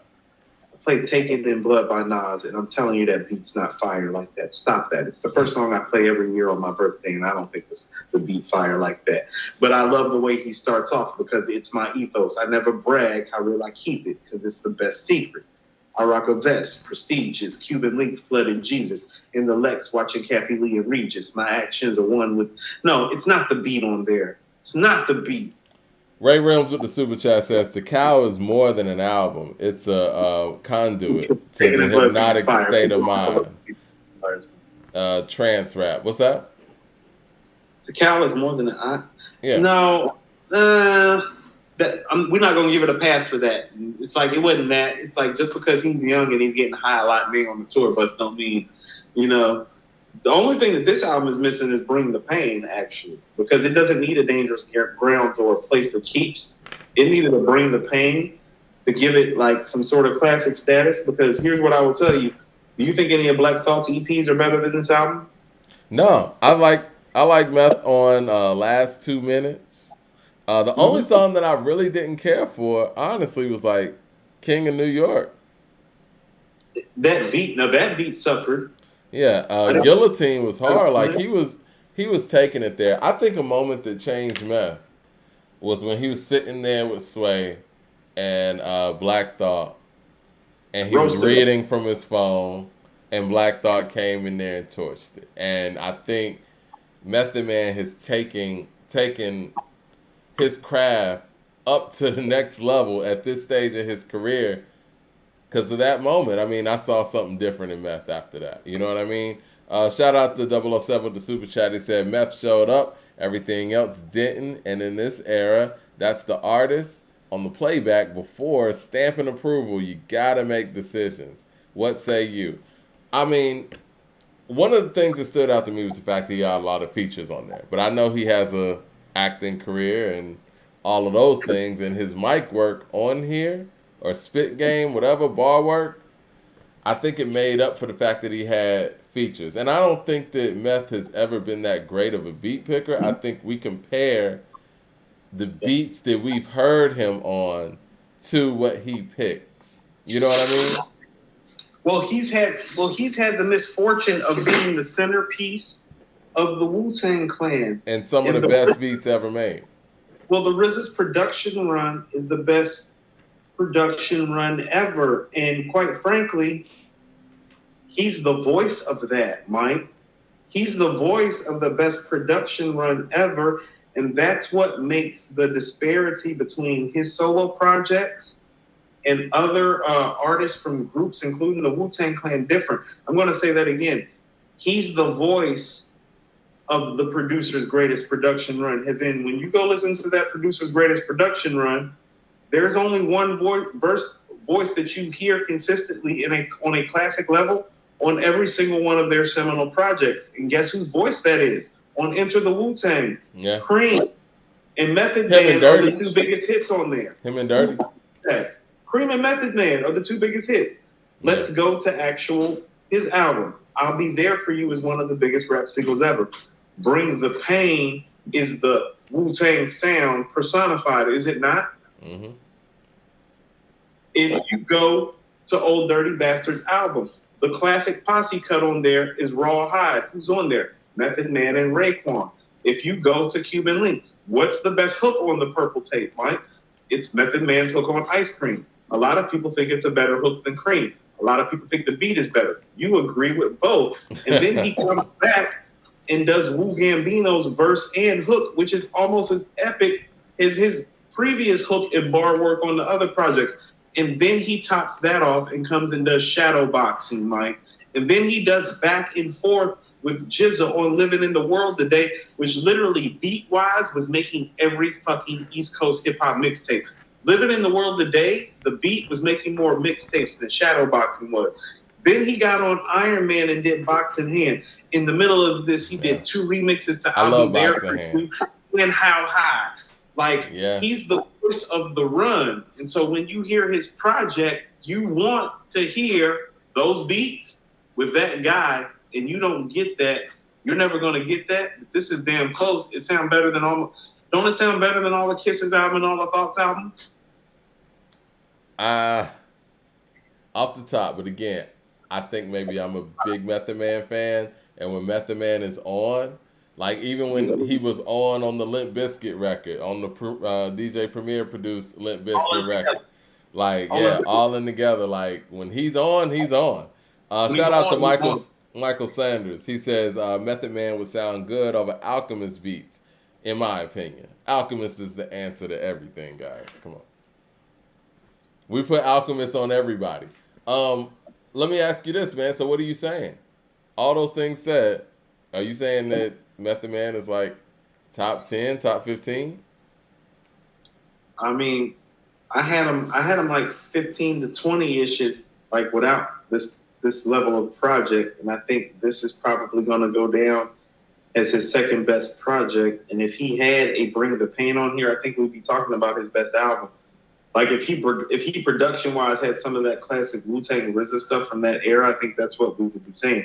Bar-wise, this is his best performance. Listen to what I'm saying. Like lyrically on an album, this is Method Man's best performance, like lyrically on an album. Bar for bar, I agree with that. Beginning to end, listen to who we're talking about. We're not talking about a regular MC. That's a guy that's traded bars with Biggie seamlessly. He trades bars with Redman seamlessly. Raekwon seamlessly. Like, pick an MC. But you have also highlighted the fact that his albums haven't been his strongest moments too. And I think that's always been people's problem with Method Man's albums, because like you said, those moments elsewhere are so high that we expect to hear some of that on some of his albums. Yes. Well, lyrically, you do hear some of this on this album. Oh yeah, lyrically, he took his pen game very, very serious on this. No, he took it serious. He took it back. Guillotine's crazy to me. Guillotine's crazy.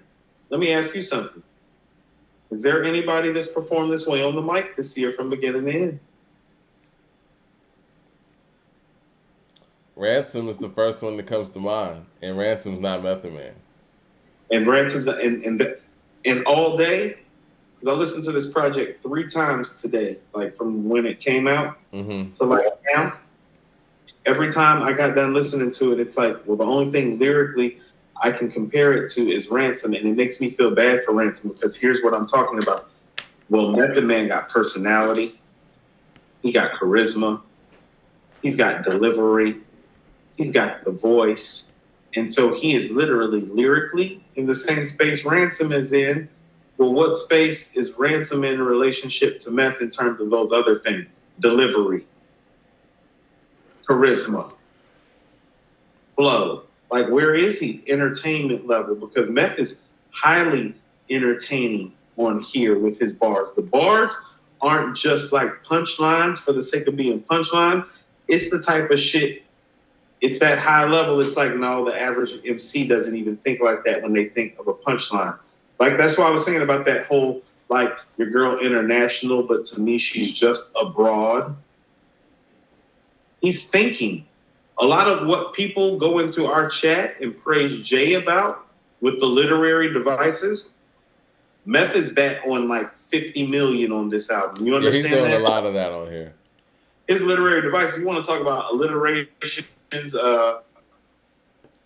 syncopization of rhythmic flow and tone, consonants, assonance, dissonance, metaphor, simile, alliteration, connectivity, like anything that you would want from an MC, technically he covered. But I told you, when that verse on Lemon, what did I say? I said that verse on Lemon is a class on MCing.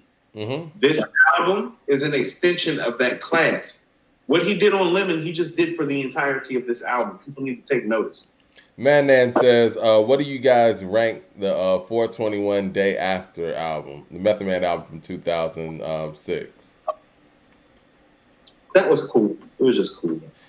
Michael Sanders with the super chat says, Method Man is a good wingman, not a good solo artist.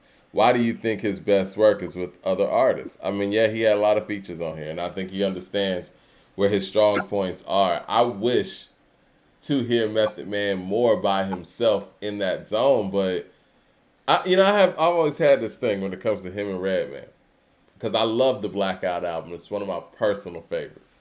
And I love the way they bounce off of each other. But I feel like Method Man thrived more with partnering up with Redman than Redman thrived partnering up with Method Man. I think Redman's better end of the deal. Huh? Method Man got the better end of Of the deal. course, because Redman's actually fine by himself. I actually think Redman's better by himself, where Method Man's better when he has another person or a crew. I think Redman took, because Redman is so great by himself as a soloist. I think it took him, outside of How High, I think it took him a couple of years to get comfortable with Meth, the way Meth was inherently comfortable with him. And listen to what I'm about to say, and this is the thing about Method Man.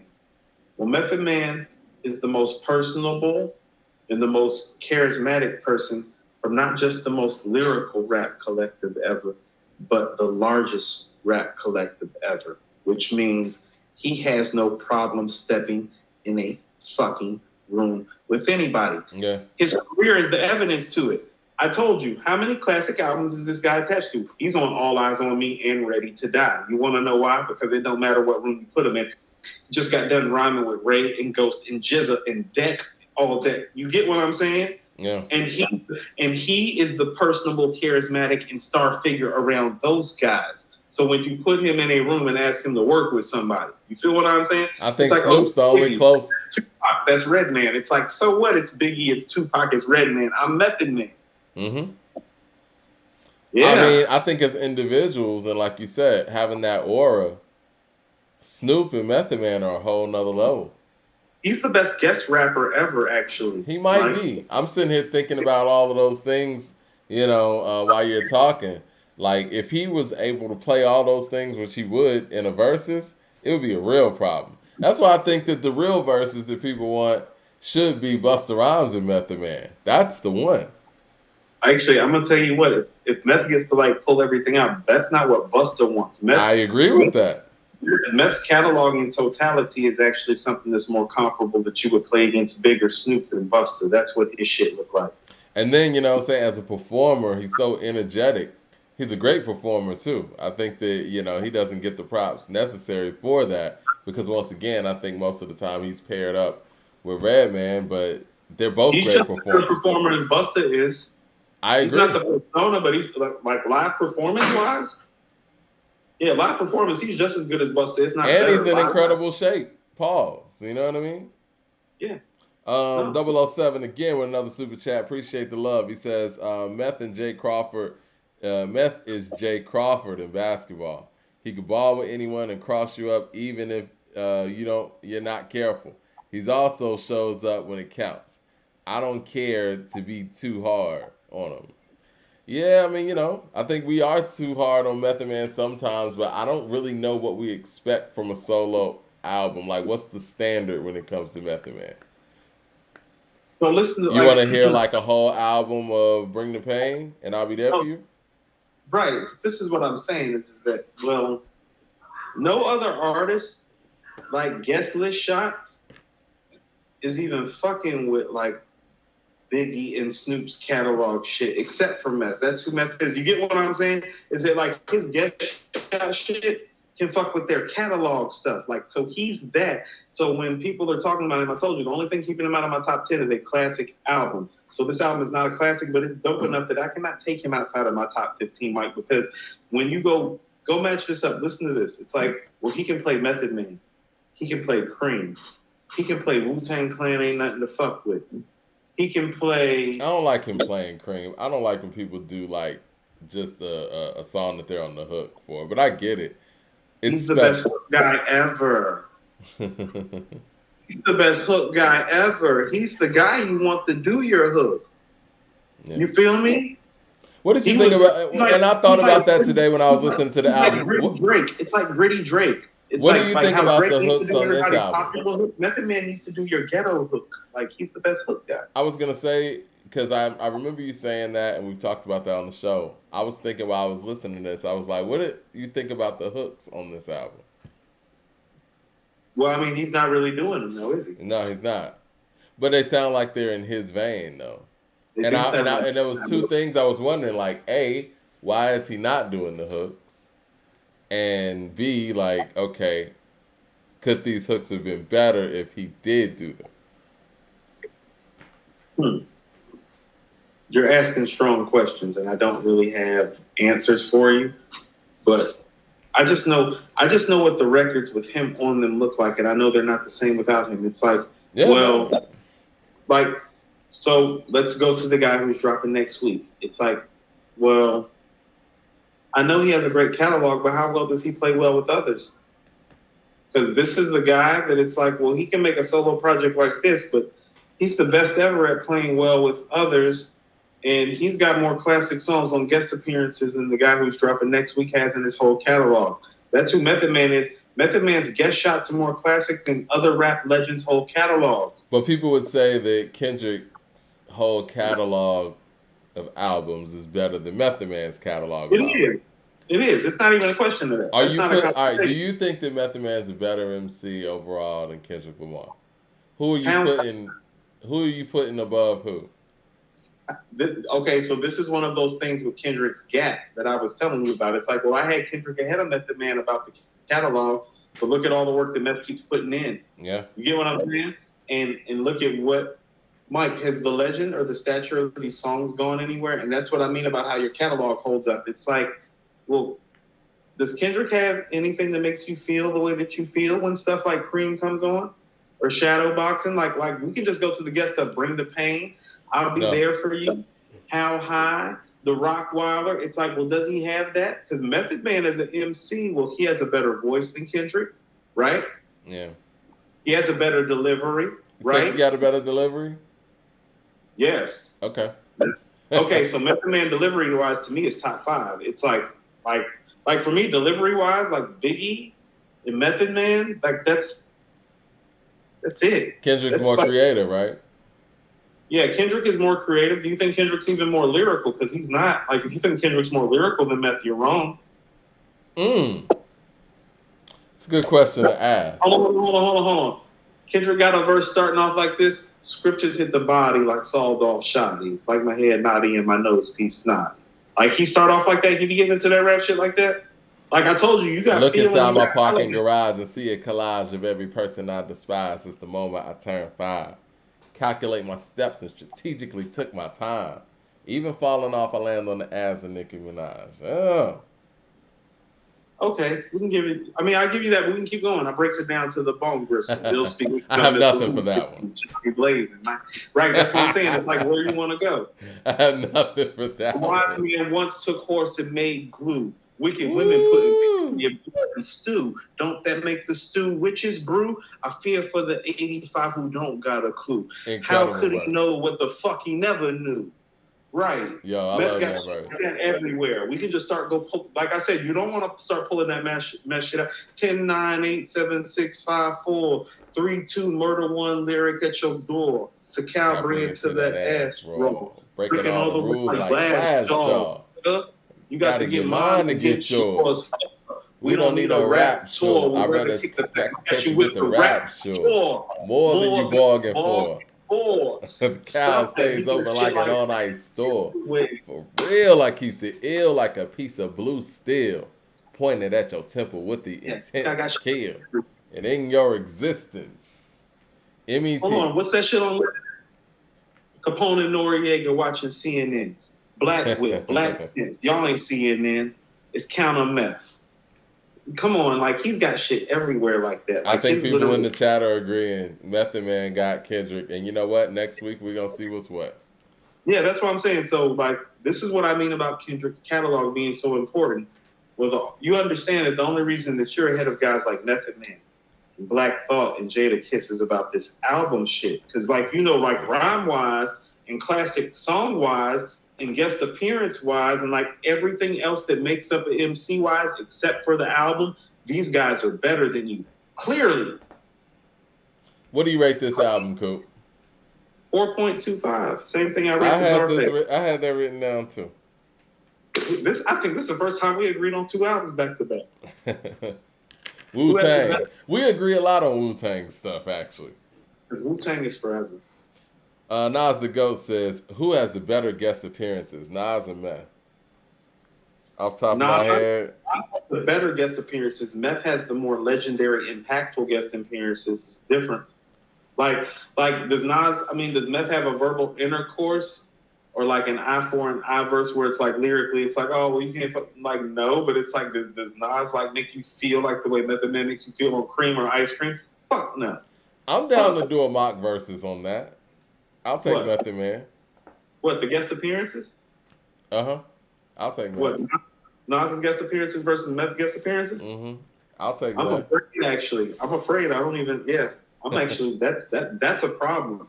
That's problematic. Yeah. That's the real Leonard Washington says, I always prefer Redman over Meth on How High. Me too.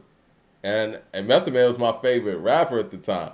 Redman's last verse, shit. Okay, so I think, how about this? Redman's last verse. The best verse on the song. It is. It was Rhyme of the Year in the source, and it should have been, but here's what I would submit to you. He competitively felt like he needed to prove a point. Because here's what you have to realize. When Meth's walking in that room with Redman, people need to listen to this. Meth's not the top-notch MC in that room when Meth's walking into that room. That's Redman. Redman's the one with the 5 mic album. Redman's the one that's made There Is a Dark Side. Redman's the one with the solo credentials. Redman's the one that's tied to Eric Sermon and EPMD. Wu-Tang Clan's been out for a year and a half. Like Redman's the big dog in the room when they're walking in and making How High. And so Redman was making a point too, because here's the thing. Meth smoked his ass on those first two verses. Now, didn't he get him on the first two verses? Yeah, he killed him on the first two. He got him on those first two verses. Yeah. He's got Red on those first two verses. You think Red didn't hear that? Well, Red kind of extended that last verse too. No. That's the original version. Okay. The original. That's what I'm saying. Is and they cut it short for the radio, right? They didn't extend it. Redman did. That's what I'm trying to tell you. It's like Red's like, no. He's not about the. Not me. I'm Redman. This is 95. I'm Redman. No. He's competitive. He's an MC. Ego. He's got an ego. He dropped a 5 mic album. He's coming off There Is a Dark Side. I know Wu-Tang is big and Wu-Tang is for the kids. That's Redman in 95. Muddy Waters came out that 96 too. So I don't know which song came out. I don't know if How High came out before or after Muddy Waters. How High was 95, the show soundtrack. That's summer 95. That's the year before Muddy Waters. I don't know why I'm thinking that How High was 96. No, it's 95. Everyday Thing, the Me and My Bitch Over the Computer Love. Okay, you're right. Yeah. Dove Stack, Summertime in the LBC. Yeah, that was 95. Yeah. 95. Man, yeah. I guess I played How High like the whole year and a half. Yeah. Look here. I can remember a time, listen to this. I used to be able to play How High and then play Summertime in the LBC. Oh, My Block by Tupac is on the show soundtrack too. That's one of the best Tupac songs ever. That's a top 20 Tupac song. My Block. It's old school too. He's got 4 verses on there. My favorite Pac ethos is on there. Can't explain what attracts me to this dirty game. Gold chains, some extra change, and the street thing.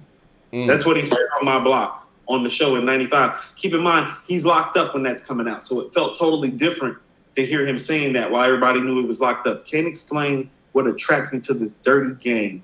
Gold chains, the extra change as in I'm not making a lot of money. Remember I was telling you about the flashing the money with Death Row? That's a year later. That's part of why I remember it. Can't explain what attracts me to this dirty game. Gold chains, the extra change, and the street thing. I love straight balling too, man. Speaking of 4 verses. Yeah. I'm seeing in the chat.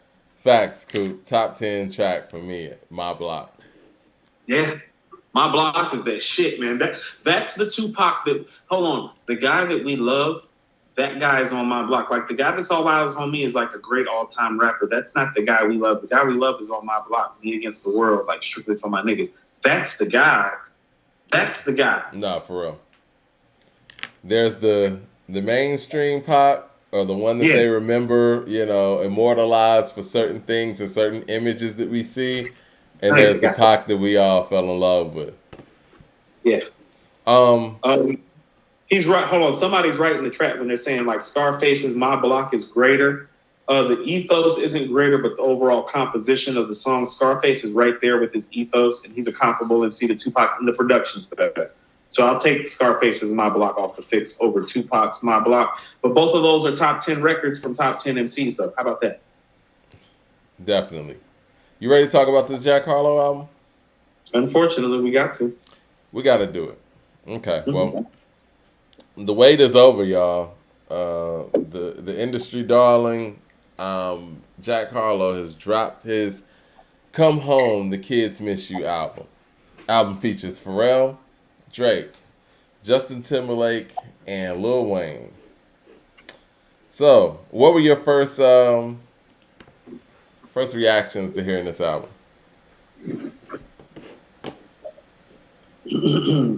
Truthfully? Uh-huh. The industry does a great job of engineering. Yeah. A lot of social engineering going on with this rollout. No, I mean, just engineering everything. So I wanted to go to the musical engineering. You talking about engineering music? No, engineering everything. So I want to start on the fundamental musical level. I want to go to Nail Tech. Okay. Here's my problem with Pharrell and with Kanye. Well, one of you guys is trying so hard not to be an industry person. You need to understand. Kanye needs to understand. If people's sound and aesthetic, well, he's influenced this industry more than anybody the last 20 years. Yeah. Okay? So you trying to reverse that by creating this like gritty, grimy sound. Don't nobody know you for that. You're not from the projects. Like, that's what I mean. It's like, this ain't Enter the Wu-Tang dude. You're not from like Staten Island. Like, you don't even make music that gives that gritty or grimy feel and appeal. So immediately I thought about Pharrell and Kanye when I heard this album. It's like, why aren't these guys who are worth hundreds of millions of dollars in big, big celebrities tracks engineered to this level of clarity? When that Nail Tech song came on in my speakers today, I was like, oh shit. I'm talking about engineering. I heard the engineering. It was like it pierced through the speakers. I was like, whoa. I was like, that is wonderfully put together. It looks like somebody with money, you know, somebody with hundreds of millions of dollars, i.e.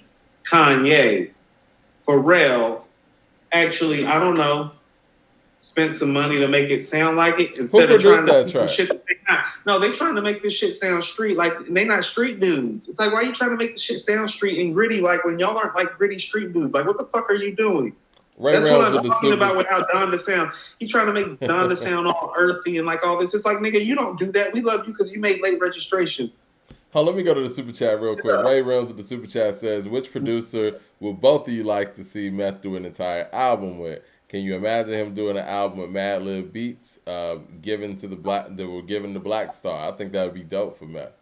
Rigger Raw 7 says, this nigga said on my block, y'all wildin'. I'm finna cry.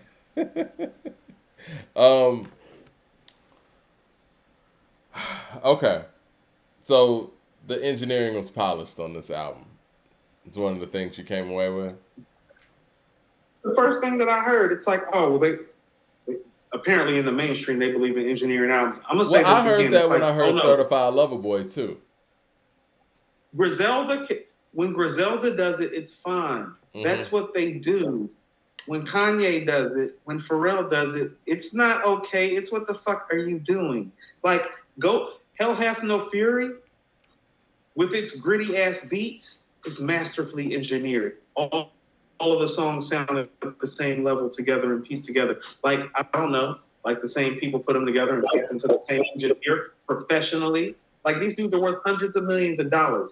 And so when I hear in Jack Harlow's album put together, like these dudes who have the money to actually make this stuff sound at the level that it can sound, you know, the best thing they could have done for Pusha T, actually production-wise, make the engineering sound like Jack Harlow's engineering, since y'all want him to get this big rollout. Because Pusha's shit don't sound like this, do it? So Boy Wonder produced Nail Tech. No, I don't think Pusha's sound like that. Why? I guess people in the chat want to know why you bringing up Kanye for that record specifically. You're just saying because that record sounds so good. And I'm talking about them terribly ass engineered tracks that's on fucking till it's almost dry too. Stop. Go listen to the engineered tracks on this album and tell me that these guys aren't mailing some of these tracks in as in like, oh no, it's done, it's raw, it's gritty. That's the sound. That ain't your sound. You don't do that.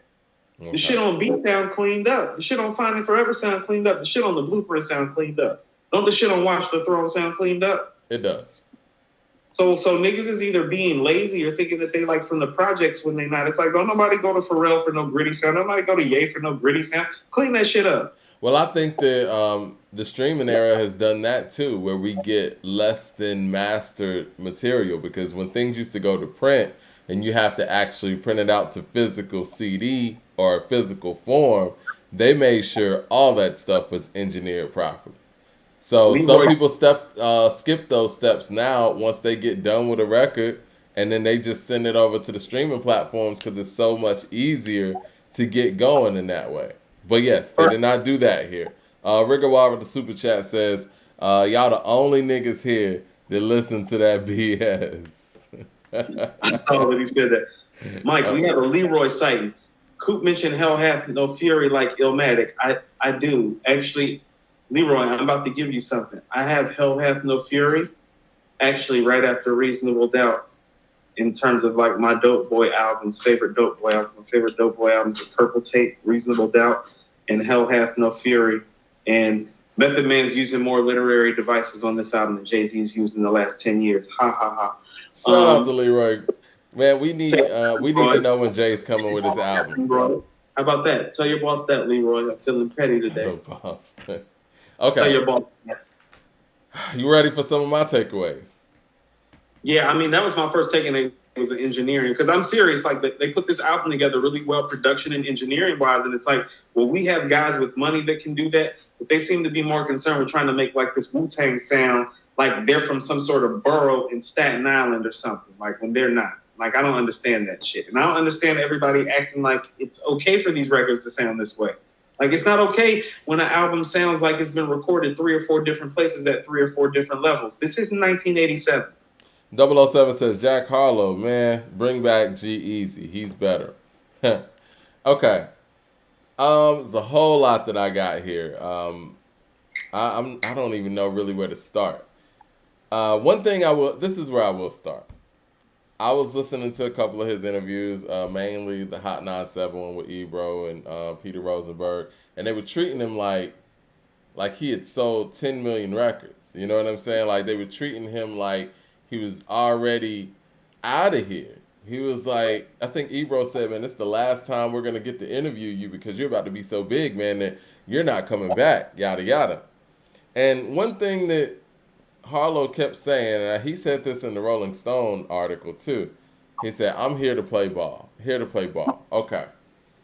One of the big things that I took away from this, and we spoke about this earlier in the show too, he said he wasn't trying to, be a niche artist. And I think that's kind of a knock to, I don't want to say a knock, but a lot of the stuff that we're talking about now, the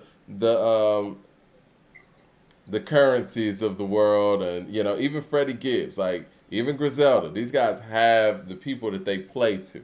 He said he wants to play to everybody, but when I hear this album, I still hear a niche, right? We're not listening to this. I think this album, I'm sorry, man, it's going to sound like I'm throwing shade or whatever. When I listen to this album, subject matter, the way it's put together, the production, I don't see anybody but teenage girls listening to this album. This is not a rapper's album. It sounds like somebody who's trying to be a pop star using rap as a vehicle to get there. Does that make any sense?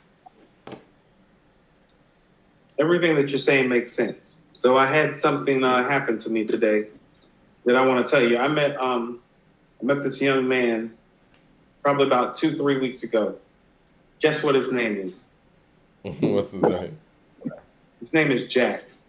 Okay. He's 17 years old, Mike. Mm-hmm. White. He was a junior in high school. What if I told you that he shared some of the very similar sentiments that we shared about Jack Harlow when we were talking about his album today? So I ran into Jack today about noon. Jack said some very staggering things to me. Keep in mind, first of all, this young man is 17 years old. Mm-hmm. White. Really cool kid. I told him I'd give him a shout on the show. What up, Jack? What up, Jack? Jack's about to go to Rolling Loud, probably. Okay. Okay? Now listen to what Jack told me. First of all, he watched some of our show. I put him on our show today, and so he watched some of the previous Jack Harlow commentary, and he actually agreed. He came back to me and he said, he was like, yo, AC. He was like, hey, man, he really can't rap like that. And I said, well, that's our thing. I said, and listen to what I'm about to say, because a lot of people have got on me about Eminem and me supporting Eminem. Eminem could rap, Mike, and this is what I'm talking about. Yeah. Lyrically, he was inclined and superior to most lyrically in this field. And about that, I'm like, that's a real niche, okay? He was skilled. Listen to what this 17-year-old white man named Jack told me today. If he was black, he probably wouldn't even have a deal, AC. That's what he told me today. About Jack Harlow? 17-year-old white man named Jack, and he's a student. He's a hip-hop fan, and he's a different type of hip-hop fan. Like, he was wearing a trippy red shirt, you know? He's about to go to Rolling Loud. He was asking me, you know, he's like, did y'all cover Future's album? Listen what I mean. He had the same sentiments that you did. You remember what we were saying about Pharrell that we about to say? He said the same thing that we did. He's like, "What the fuck is Pharrell doing, man?" Man, I was like, I don't know, Mike. As a fan and out of love, I'm about to give Pharrell that smoke real quick. Right. I showed Jack your text. So understand, we got a 17-year-old white man, you know what I mean, just sharing some of the same sentiments about Jack Harlow that we have. So something industry-wise is going on. And I'm saying this about 17-year-old Jack because I could tell 17-year-old Jack was a hip-hop fan because the environment that I was in today is not the environment where a 17-year-old white man with the type of future upon him, like he walks in with a trippy red shirt on. You feel me? Yeah. Like, that's not good for Jack's MO or Jack's future. I'm like, oh no, he's ahead. Yeah. Let me talk to him, give him my card, see what he thinks about all of this. He agrees with more of our sentiments. He's like, no, he's cool. He's like, but he can't rap like that. He's just another guy. Okay. There's a lot to unpack there, and I do want to take some of those points. Rigorous the super chat. I'm not making this up. Jack is probably watching us right now because he's about to fly to Chicago for his granddad's birthday. What up the grandpops too? Chi-Town in the house. Rigorous 7 says, fuck it, I'll go there. I'll knock Jack Harlow the fuck out. Oh, we're not gonna knock Jack. Please, we're not promoting violence. We're not. Unless it's Apple Music not giving me my money for stealing my Pusha T idea, because I'm gonna personally. 007 says Harlow's not surviving with clever raps in the cipher. Okay, this is where I want to go, and I want to go to one of the points that your guy Jack made. I think that if we have to picture Jack Harlow, and I don't like bringing the color in it, and you said that, if he was black, he'd be another guy. I think one of the things... Yeah, Jack said that. I'm sorry. You said that Jack said that. Yeah. This is the thing that is interesting to me. He sounds just like Drake on this album. And no one's going to say anything about that. And in my personal opinion, I feel like Drake has to have some sort of stock in Jack Harlow. The fact that he's even featured on an album with a guy who damn near sounds just like him the whole album. That's one thing that, again, I hate to bring this in because I know people are going to sit here and be like, y'all always make it about race or whatever. Black artists can't come in sounding like anybody to that degree without getting smoked. We seen Action Bronson damn near make a whole career sounding just like Ghostface, and nobody said anything. But if somebody else would have did the same thing, like a Gorilla Black did with Biggie, or like even what they tried to put on Sean when he came in, it's a problem. You remember, dude, I think it was like Black Daves or even Lil Zane when he was rapping like Tupac. That's a problem. But this guy can do a whole album, damn near patterning everything that Drake has ever done. And we're sitting here talking about Eminem. Eminem's not even the mark. He's trying to be Drake. This is what that is. It is that. So we need to address something. And we're going to take it back to the GOAT. And we got to stop some of this self-hate because some of what's going on with Jack Harlow, and I hate to bring it up like this, well, this is age-old. It has nothing to do with music. It's psychological and it's self-hate. Remember Russell Simmons not wanting to sign Nas because why? Sounded like Cool G Rap. Exactly. Cool G Rap don't sell no records. So what we have is a situation where what they're doing is they're reverse engineering the mode.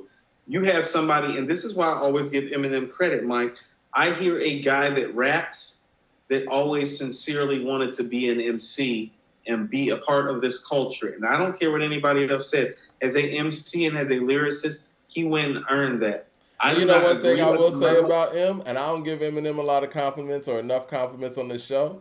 He came with his own style, an original flow, and he made his mark. He stood out on those records. He jumped on that Sway and Tech joint, and he stood out with some real MCs. Do we feel like Jack Harlow can jump out there and get on the track with some real MCs like Eminem did on the Sway and Tech joint and really stand out with his individual style? So here was always my thing with Eminem, and I've always said this. This is like, no, how can you hear him rap and say he's not invited to the barbecue? He's just not one of the grill masters. He's just a guy at the barbecue. No, he invited to the barbecue. What I'm saying is they put him on the grill with all the other grill masters and all the award-winning chefs. And I'm like, no. He just got invited to the barbecue. What I'm telling you, and the other Jack, 17-year-old Jack, kind of echoed the sentiment for me is that we don't even know if this guy has the skills to get invited to the barbecue the way M does, but he's been afforded the same opportunity even M was afforded, if not more so. And that's where this is getting really, really dangerous. And that's why it's always important that we do acknowledge and respect Eminem's level of lyricism and emceeing. I told you this, and I've been saying this, is like, no, that guy can get in a cipher and rap next to Black Thought and Mos Def. Yeah. That means something. That means something, and never more does it mean something now when we have a guy like this who I know cannot do that, Mike. Like, if he were to walk in a cipher with Mos and Thought right now, imagine him on frequency having the fourth verse. Yeah. And I think, once again, like I said about the Rock and Roll Hall of Fame thing the other day in the other episode, my only issue here is like, dude, if they're going to make you a star to that degree, earn that through music, through skills. Earn that. And one thing that really stood out to me too in that Ebro interview, or Ebro and Peter Rosenberg interview, was when Laura Stiles asked him about that whole rumor, and I think he addressed this in the Rolling Stone interview too, about him getting the part for White Men Can't Jump without even having the audition. And he's like, yeah, that happened. He was like, he said they just called me up and told me I'd be perfect for the part. Based on what? You've never acted. You don't even have a personality like that. Like, I want you to slow down though. Mike, they don't even respect us enough in this community and our intelligence that they're literally flaunting his white privilege and calling it confidence and charisma.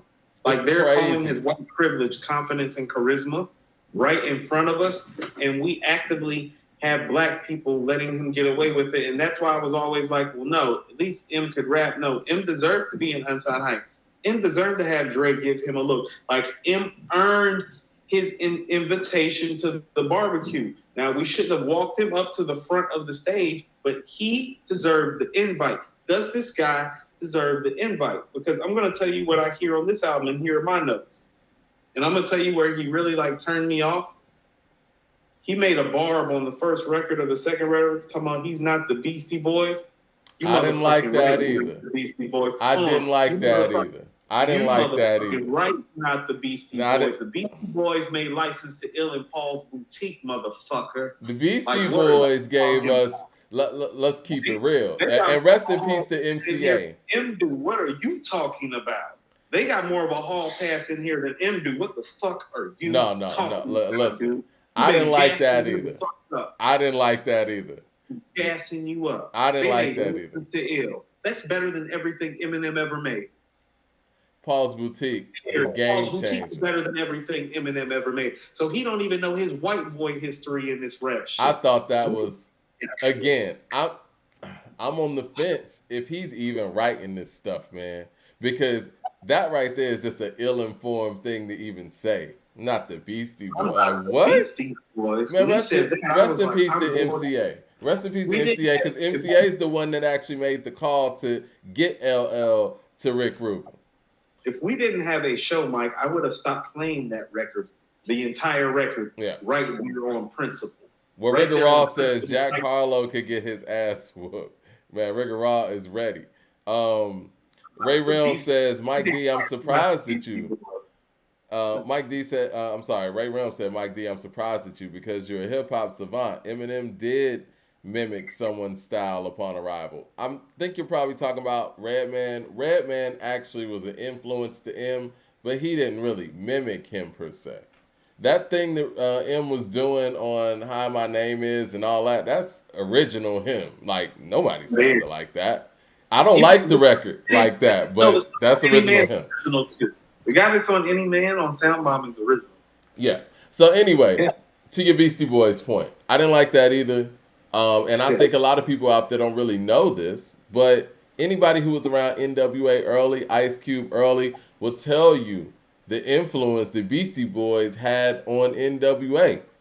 They were saying that Cube was coming in there with the cadences and flows of the Beastie Boys. He was writing Boys in the Hood as if Eazy-E was Mike D. So stop the, like Beastie Boys mean a lot to hip hop. Period. Straight like, up. Even as so yeah, so to throw them in there with Vanilla Ice. Out of it. Take the Beastie Boys whiteness out of it. Is it licensed to Ill and Paul's Boutique Classic? Yeah. But no, again, to throw Beastie Boys in there with Vanilla Ice is I don't like that shit. I don't like that shit at all. Don't you ever do that again. That is You know what? This album might end up at a 2.5 because of shit like that. But right. Yeah. No, he's right. Because we don't know who invited you here really because let's go to my notes. This is a Drake inspired album. I think I'll go a step further. I think Drake did some writing on this album. Listen, no, I got a step further about Ye's playing this. Well, this is in that 808s and Heartbreaks lane, which is why he's co-signing it. If 808s and Heartbreaks doesn't get made, well, this guy don't even exist in my estimation. What do you say to that? I agree with that. Because I don't think Drake exists in the way that we know him as without 808s and Heartbreaks. And without that, then this doesn't exist. I think he comes in a different form. Because clearly, He doesn't come in this form if 808s doesn't get made. And Ye is musically a genius. He can hear that. He's like, that's why he co-signed. He's like, oh, this is one of my kids. One of my stepkids, but still one of my kids. Right. It's one of those things too, man, where it's like, the machine's going to get behind somebody, and you know that, and you know they're going to ask you about this person, so you might as well get ahead of it and just say, okay, yeah, dude's cool, whatever. Because if you get asked that, you're put in a situation where it's like, if you don't say anything favorable, then you're hating on them. Well, here's another thing that I noticed too. Well, and you brought it up, this is another one of my notes, he's got Drake's inflection, tone, and cadence. But here's the other thing that I heard, and I realized it when I was listening to the Hot 97 interview. It's got a lot of Atlanta influence. Some of these tracks, he's swagging on the tracks like Gunna.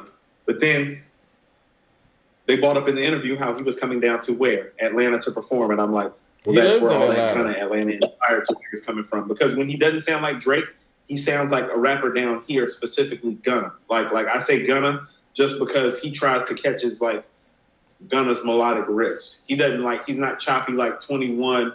He's not like auto-tune and rapid fire like Lil Baby.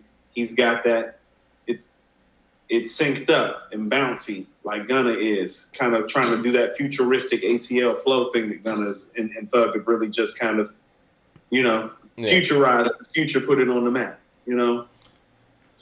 So that's it too. The Pharrell track, you say what? Tell them what you said. Let me get to Melanin Man real quick with the super chat. He says, Flea Lord and Monks have dropped the best project today. I need to listen to that. They're back again. They dropped they made our yearbook the first year for one of their projects. Yeah. That was the Flea Lord did 3 projects. That was like his coming out party in 2020. So we put that up in the queue. Yeah, we'll put that in the queue. We'll probably cover that Wednesday. Listen. More stuff. The Pharrell song, Movie Star. You know what? That title tells you everything about where this direction for this individual artist is. This ain't about music. This ain't about hip-hop. This is about, like I said, using rap music as a vehicle to create a global star in something. I don't know. Maybe i.e. a Mark Wahlberg type of path. I don't know. But anyway. It feels more like that. So to even title this song Movie Star, and I guess, when you go to Pharrell or however they get together, it's like, okay, so what are we getting from this person? What's the concept? Probably, everything that was said on the artist profile was probably what we read in like Rolling Stone. And so they come with this. This song is trash. I'm sorry. And I love Pharrell. I'm a Neptune fan. But I think that the way music is right now, and where hip hop is specifically has totally thrown Pharrell off course. This just doesn't sound good, man. Like, First of all, I think he's losing it, man. I don't want to call him washed up. I think that's too harsh, but this is bad. I keep trying to tell people, like, Brambleton and Let the Smoker Shine the Coop are great. Everything else production-wise I'm hearing from him, I'm like, okay, like, It's a mid, man. Pusha's not the one that's out of touch. That's all I got to say, because when you're on Jack Harlow's album and I'm listening to your production and I feel like Jack Harlow might have saved your production and I'm not certain if he even should be invited to the barbecue, you got some issues in these. It's one of the worst beats, if not the worst beat on the album.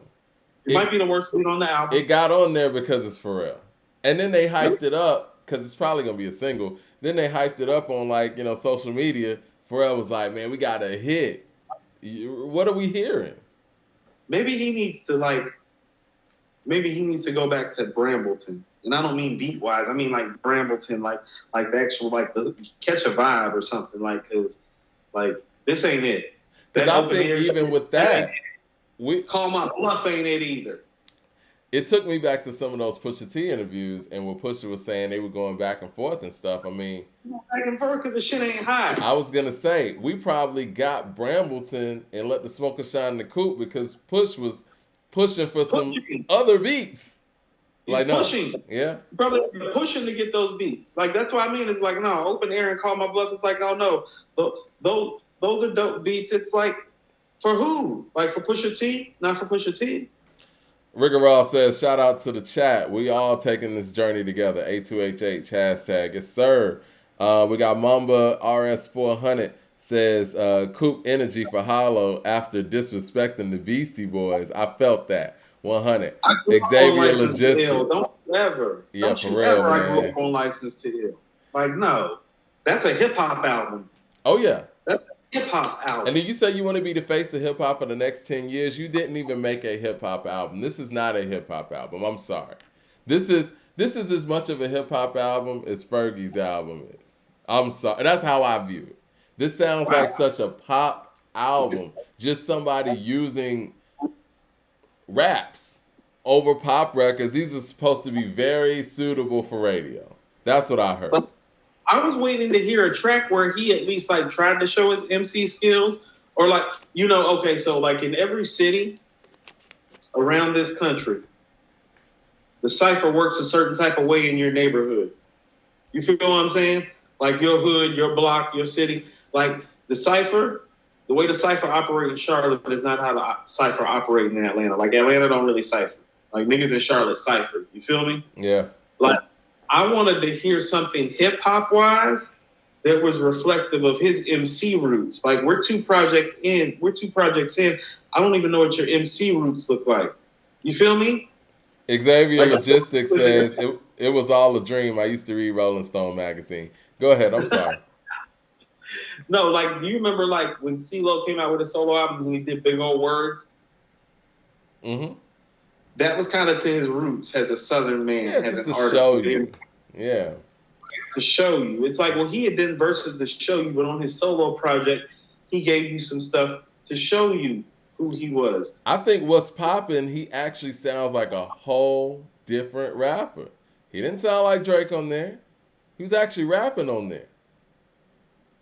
Mike, I just have to tell you, it's been hard for me to concentrate since somebody talked about the Flea Lord album, because apparently there's a record on here called Final Four with Flea, Conway, Rock Marciano, and Trey the Truth. I don't want to talk about Jack Harlow anyway. I want to get to the Flea Lord.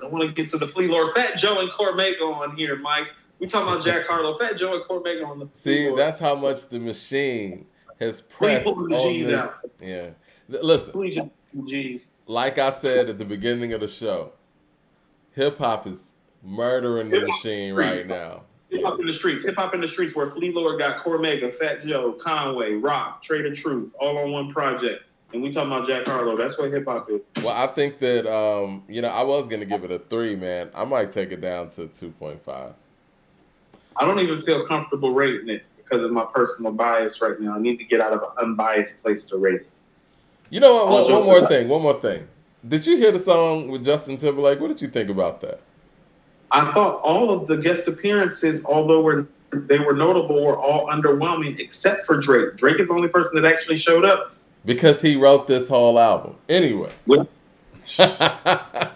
I was saying that, when I wrote that note, and then after you made your points and I started thinking to myself, I'm going to have to say that, I'm like, and Mike is going to say, because Drake wrote the whole album. Yeah. But in my notes right here, I said, the Drake inflection, tone, cadence is all over this album. The girl talk is all over this album. And then I put in parentheses, but he is 24. And that's when I texted you. It's like, well, Mike, he's 24. And then you were like, they made Aquemini when they were 23. I want you to know that, like, when you sent me that text about Outkast making Aquemini when they were 23, like, I heard, like, Prince and Purple Rain, like, talking like Late Minnetonka, and they made that when they were 23. Well, I mean, we can take it a step like, further. Oh, okay. T.I. made trap music when he was, 22? He made Urban Legend when he was 24. Ain't no excuse. You hit me with the Aquemini at 23 thing. I was kind of quiet after that, if you noticed, Mike. I really didn't text you back after that. Yeah, youth ain't an excuse. Andre Shashir says, listening to Harlow makes me miss Mac Miller. Me too, man. Rest in peace, Mac Miller. Ray Rim says, did I stump the two goats? Whenever you brothers get a chance, listen to the Infinite album again. I would imagine the Infinite album probably is more Redman-ish. Probably is.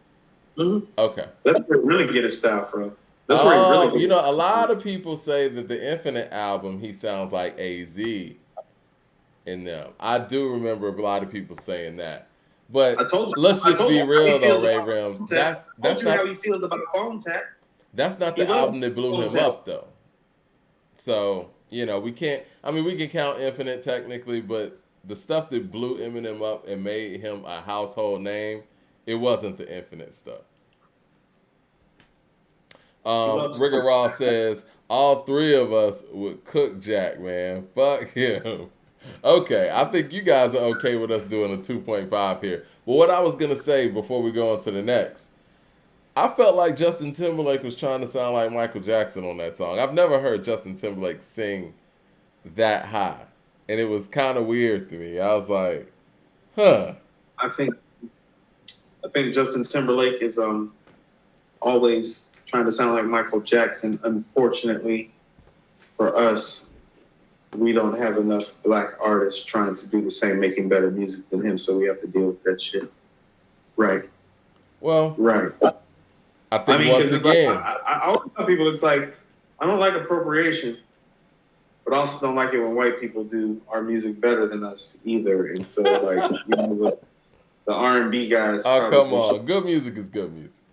No. I'm serious about that shit. It's like, no. I don't like it when, like, people do our stuff better than us. Like, nobody likes that. People got to get out of this, like, world that they live in where they don't take pride in their stock, in themselves, and their culture first. I take pride in my stock, in my culture first. That's not a disrespect to your culture.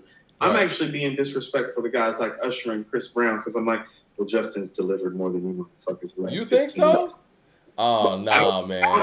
I mean, like, for real talk, Mike, what does Chris Brown talk about other than fucking your girl like 17 different types of ways the last 20 years?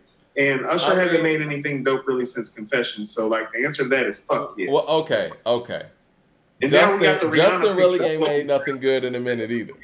Then the Rihanna pictures are floating back up, which reminds you how many times Chris Brown done whooped the woman's ass, which is like multiple times now. And it's like, damn, will you at least just do the R&B better than Justin Timberlake? Because he's like not whooping anybody's ass. I think Chris makes better than you. I think Chris has made better R&B than Justin. And Chris does it where he does, and Chris is doing it without the help of Timbaland and the Neptunes.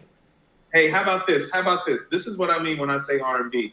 It might be the type of R&B that you can play with your girl, but here's the reality matter about that R&B. I can't like play that with my daughter and me and her ride and sing along to it the way we can Justin Timberlake. No, I give you that. Hold on. Listen to what I'm saying. Listen to what I'm about to say. The way your mother and your father used to be able to ride with you, and mine used to be able to ride with me and sing some of these R&B songs. Can you do that with Chris Brown? You're right. Can you do that with Justin Timberlake? No, I give you that. I'll So give all you he that. talks about is fucking. He's not a great R&B artist. Artists that talk about fucking all the time aren't great R&B artists. They're misogynizing. They're over sexualized. They need to deal with their women issues, their abusive women issues, their over sexualized women issues. He's at the top of the fucking list. Go get some therapy, nigga. Next. And it's a shame because Chris is And much then more talented. he be claiming gang shit. Is that the nigga from Excuse Me Miss claiming gang shit? It's like, oh, get out of here, dude. Like, come on. all that. Didn't you say, hey, yo? And now you all tatted up gang shit from Virginia? No, you didn't come from no gang when you was doing, hey, yo, excuse me, miss. When you get initiated into a gang, fool? When? Why? When you got millions of dollars? Shit don't be making no sense what these niggas be doing. No, he's not a better R&B artist than Justin Timberlake. I think he's a much better talent. And I mean, I feel what you're saying. And I think the best. Way more talented. Yeah. Where are the songs? Where are the R&B Oh, the songs are there. He done put out albums with like 50 songs on them. No. If you can't, Mike, can you get in the car with your mama and your wife and maybe like one of your little nieces or cousins and play his shit? That's not R&B then. No, I feel you on that. No, I think that's a great point. It's not R&B. It's not. I'm sorry. I don't care what these dudes say. That's not R&B.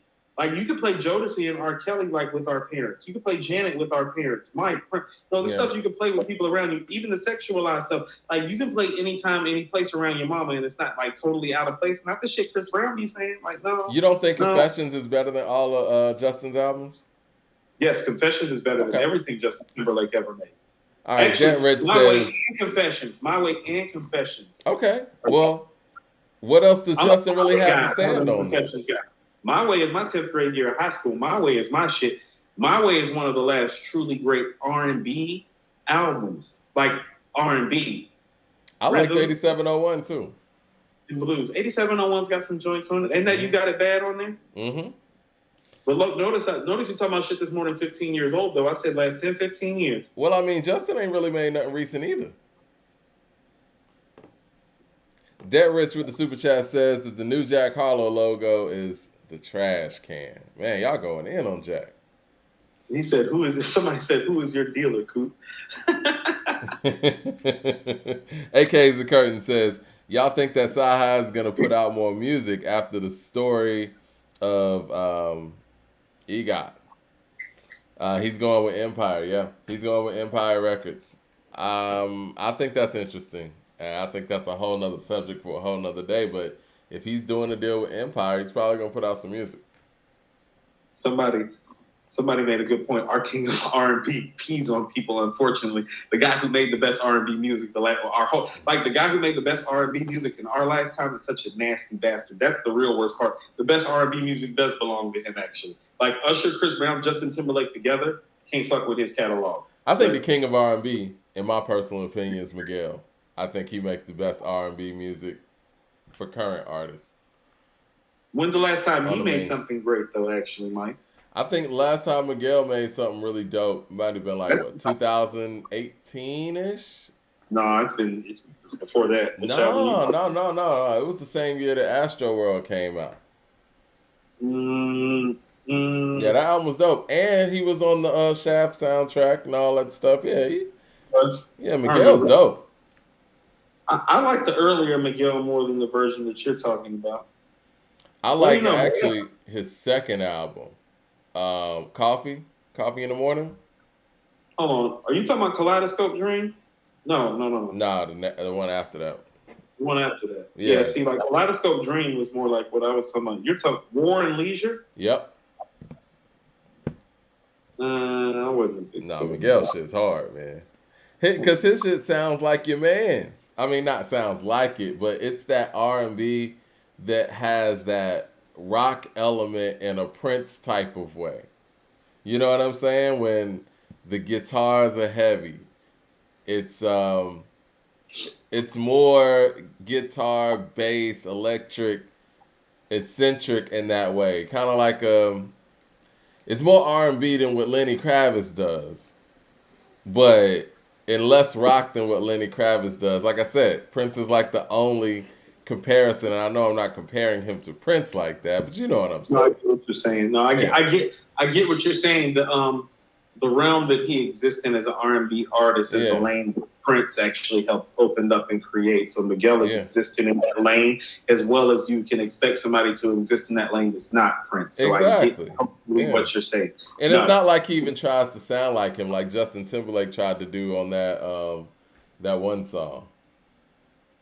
I mean, the reality of the matter is that if we're just going to the music, none of these guys are even close to R. Kelly on their best day.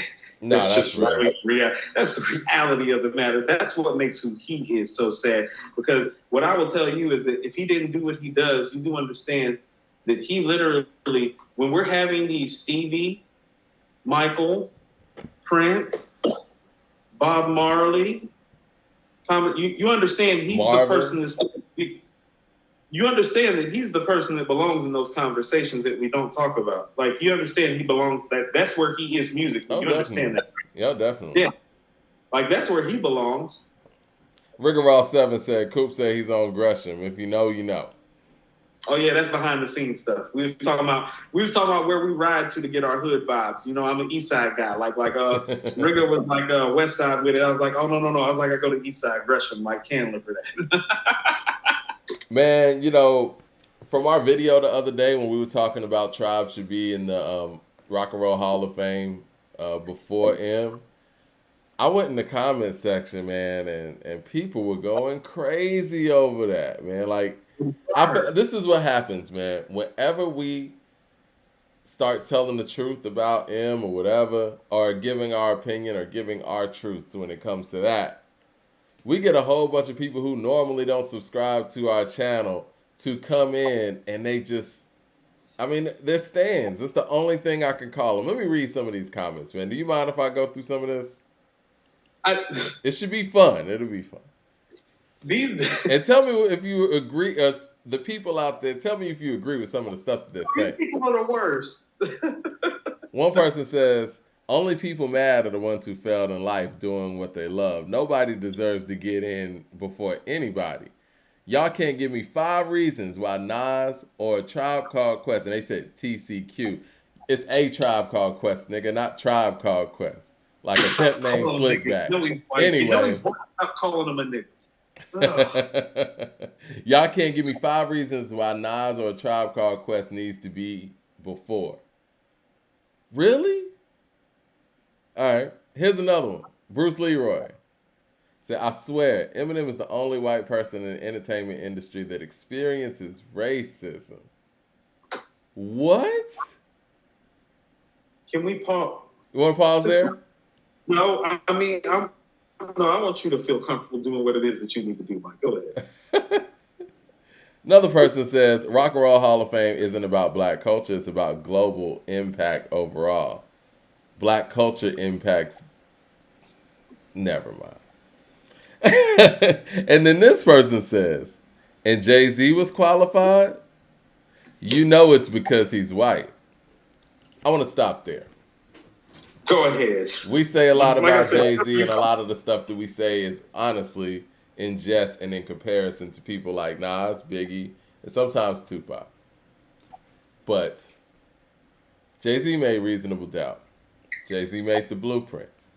Jay-Z made the Black Album. Jay-Z's run in the mid-90s to the early 2000s started a whole wave. He kept... I can't believe I'm even having to break this down. Why do people think Jay-Z is where he is now? By chance? He put in the work. And you still hear his material. And if you don't hear Jay-Z's material wherever you're at, and you don't hear You Don't Know or PSA, you're probably not a hip-hop fan. And you're probably not listening to hip-hop music outside the confines of your Eminem playlist on your headphones. Did whoever say that understand? I think everybody knows who I think the greatest MC of all time is. But if you were to ask me who the most influential was, the first 2 names that would come out of my mouth in this order would be this: Tupac, Jay-Z. Well, I mean, when you talk about influence, man, and you talk about the fact that he made people on a massive level put on throwbacks. He made people take them off and put on button-ups. There was a period where every MC on the East Coast, on a mainstream level, was trying to be Jay-Z. I don't think people understand. It's just that, like, there was like a 3-year period where everybody on the East Coast except for Nas wanted to be Jay. Yeah. Everybody. Everybody. Like, hold on. Ray and Ghost are talking about it on Bulletproof Wallets. What Ray say? Turn on the radio, all you hear is X and Jigga. They had affected things to the point that members of the Wu-Tang were saying something. I want people to understand something. From the time Wu-Tang walked in the door, pretty much till about like 1999, they pretty much walked around and did what they wanted. So the fact that Jay is being questioned them to the point of saying something. Hold on one second, Mike. The validity of Jay-Z. Let me go back and get to some of these other comments that I wanted to read too while Coop's gone.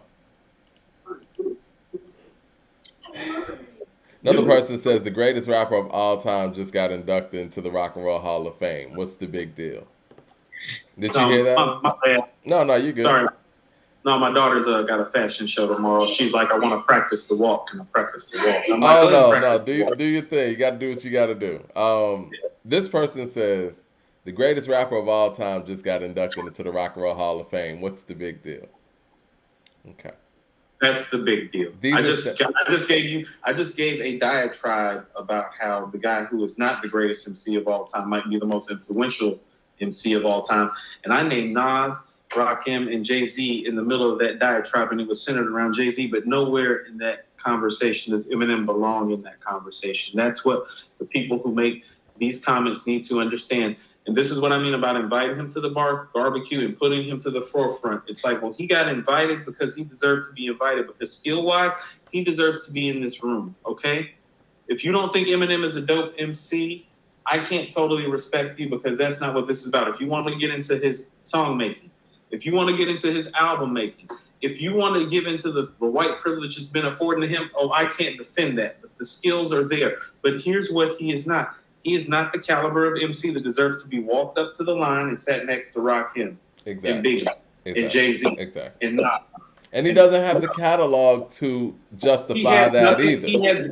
The only thing that he has that's reflective of that is a lyrical skill level. Not even a totality of skill level, but a lyrical skill level, and sometimes storytelling skill level. You just went on a diatribe about Method Man in that period, in that run that he had on features. Eminem doesn't even have that. No. Meth has that in spades. So, okay. And so somebody responded and was like, LOL, Eminem being the greatest rapper of all time is comedy. This person doubled down and said, I know, man, it's funny to me too, especially because so many people are mad about it, and it's even funnier that so many people are in denial about it. Cracks me up. We're in denial that Eminem's the greatest rapper of all time, apparently. Another super chat here. Dead Wrench says, people really are trying to rewrite history. I hate it. Yeah? They are. And we're trying to write it as it's going so that doesn't happen. And that's why we have to document it a certain way, because it's been framed in a previous generation that, and this is what I mean about inviting him to the barbecue and why it was problematic. It's like, we didn't just invite him. We invited him and we put him in the VIP line, and then we walked him up to the front. And put him in the chair. Put him in the king's seat, the throne. Did we do that for J. Rue the Damager, OC, Big L, Big Pun? Like I'm just thinking of guys that have come along that are lyrically inclined like him. Pharaoh Monch, Organized Confusion. Did Talib and Most get walked up like that? Did Thought and the Roots get walked up like that? Mike, did the Q-Tip and the Tribe Called Quest get walked up like that when they came in the door? You got to have the records to prove it. Nas gave one of the greatest lyrical verses in history, and it took him another year to get a record deal. Yeah. It took him he got a record deal after he did Live at the Barbecue, Halftime, and Back at the Grill Again. It took 2 verses and a full solo song from Nas. Yeah. All-time great shit. Okay. Jay had to release In My Lifetime Volume 1 independently in 94. Do you see what I'm saying? Yeah.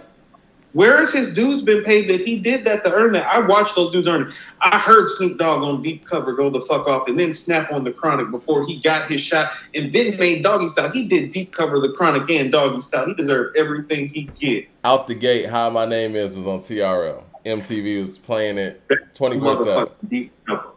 Yeah. That ain't deep cover. No, it's not. No, it's not. Okay, another person says, great for hip hop. Eminem expands the genre. At the moment, no one is close to his pen game. Lyrically, the way he bends words, internal and external rhyme cadences, visual bars is outstanding. He has loves hip hop, but this podcast always has a race issue regarding Eminem. Like saying basketball is a black sport, but you don't hear anything about we own this or we chose who the goats. It's very sad state of affairs. So it is a very sad state of affairs. But first of all, no one's saying that basketball is a black sport. Black athletes just kick everybody's ass in it. No, And black that's athletes just dominate. that's just the- Hold on. Black athletes dominate the populace and thereby are going to dominate the victories, much like the white populace dominates America, thereby dominates the economics and financial decisions being made. Correct. Now, as far as like his external, internal rhymes and all that stuff, like, what do you think about that? And the fact that he said lyrically, he's talking about at the moment, no one is close to his pen game. Lyrically, the way he bends words, internal and external rhymes, cadences, visual bars is outstanding. What do you think about that? As a person that's, very analytical about your lyricism, like, what do you think about that jargon? Is that legit? I think he needs to go listen to Method Man's album because everything that he's talking about, Method Man just did better than Eminem. Literally, everything that he's talking about, Method Man just did better today. Okay. That's my problem with it, is because you got guys like, and I'm going to say this tongue in cheek. Meth and Jay are very comparable in what makes them great lyricists, which is the tongue in cheek literary devices and flippage and multiple usage of the literary devices. Eminem is not in Method Man and Jay-Z's realm when it comes to that.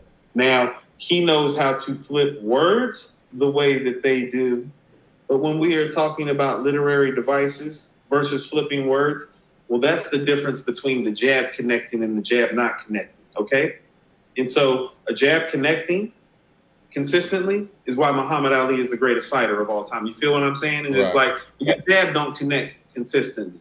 Like, Jay throws that jab, Leroy, no. That's why I keep Jay in my top 5, because when Jay throws his jab, it lands. When Meth throws his jab, it lands. That's how you win fights. When you throw jabs and you don't land, you don't win. He throws a lot of jabs that don't land. You can duck those and dodge those. You can move that. No. Meth and Jay got Ali type jabs. It's long, it's hard, and it's faster than you think. And when it keeps hitting you, it affects you over the course of time. Like, you see how Meth keep hitting you with those literary devices and keep hitting you with those bars, they start doing something to you like, man, this guy's fucking amazing. Right, you're trying to catch up. It over and over, because he keeps doing it over and over again. It's just like when Ali's hitting you with... It does something to you when it keep happening. M's jabs don't be landing those jabs. He does not land those jabs like Meth or like Jay. And I use Meth and Jay because I tend, and I'm saying this respectfully, lyrically speaking, I tend to think of Jay and Meth on the high end of the low end, as in I don't think they're Rakim, Thought, or Nas, or Jizza, but I still consider them to be elite enough that they could smoke those guys on a track because of what they bring to the table with their literary devices. I don't feel that way about him. King Hai says, did y'all get my email and the link of Galvin's music and when you going to check for her music? Yeah, we got the email. We might need to put that on deck for Wednesday. Deatridge says, if M's music disappeared, hip-hop wouldn't change. I've said that before, and I agree 100%. If his whole catalog goes away, what changes? To be more specific, you actually said that this past week. You actually said that when we I say a lot of shit, but yeah. Sounds like I'm gonna remember this. I'm gonna remember the stuff that you say. I see Jarv just jumped in. That's right. I said Hove is on the high end of the low end lyrically, but I said I mean that respectfully. Is that I don't think that he's Rakim or Nas or Thought or GZA lyrically or Lupe. Like he's not that lyrically. Neither is Meth. Neither is But Ray. they make up for it in other ways. No, he does. Like delivery wise, flow wise. Yeah. Like, there are other ways to make up for it. Rigorol says, I want to thank you for helping me reach the understanding. This album is super cryable, amazing. It's another one that I'm missing here. Oh yeah, Ray Rims. Black Star album. Yeah. Me and Rigor Raw was actually talking on me and Rigor Raw be talking on the inbox on Twitter, and we were just speaking about the whole Most thing and about how people aren't really catching what Most is doing because they're too stuck on wanting Most to be Old Most. Because Old Most is somebody that when you hear him, it's like, oh, that might be the best rapper alive. It's like he doesn't give a shit about being the best rapper alive. He is concerned with the message. Be locked into who the man is now, not who he used to be. It's tough to come to grips with. Ray Realm says, I've been waiting to ask you brothers for weeks. Do you think Marshall would disagree with you on his ranking in rap? Remember his rebuttal to Snoop. Were we talking about the Snoop thing? And Snoop said something similar. What you said. That's where you made your comments. Yeah. We were talking about the Snoop thing. Snoop said, I can live without it.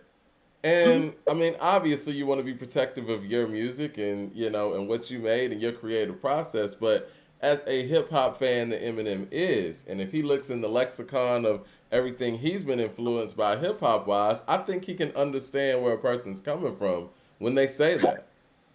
Okay. I want to address this high end of the low end thing because Jarvis up in here, and the people that are with Jarv are saying. Shout out to Jarv from Rap Roundtable. No, this is what I'm saying. If you were to ask me to pick like 15 elite lyricists, Jay would be one of the 15 people that I would invite into that room, but he would probably be one of the last 5 people that I invite into that room. But I still think he deserves to be in that room. I'm really not trying to be shady about it. Like, how about this? I think I disagree with you on that one too. Well, hold on. Listen to 3 people I'm about to give you. I got Biggie, Jay, and Meth kind of in that same room. I just got Big a slight step ahead of Meth and Jay. Like, it would be like a guy is 9, a guy is 10, a guy is 11 or 12. You feel what I'm saying? I'm just saying high end. When I'm saying high end, like Mike, there's a top 10 pick and then there's a top 20 pick. That's all I'm saying. And I'm saying that he would be closer to being a top 10 to 15 pick than being like the number 1 guy off the board. It's like if I'm taking lyricists. It's like, no, I'm not taking Jay off the board before Thought. If lyricism, help me understand this part. If lyricism is scoring. Pac is there too. Pac is actually behind these guys with what I am saying when I say this. You understand? I don't even have Pac. I have Jay, Big, and Meth ahead of Pac in that. Cool. Don't nobody talk about say I'm being shady with Pac.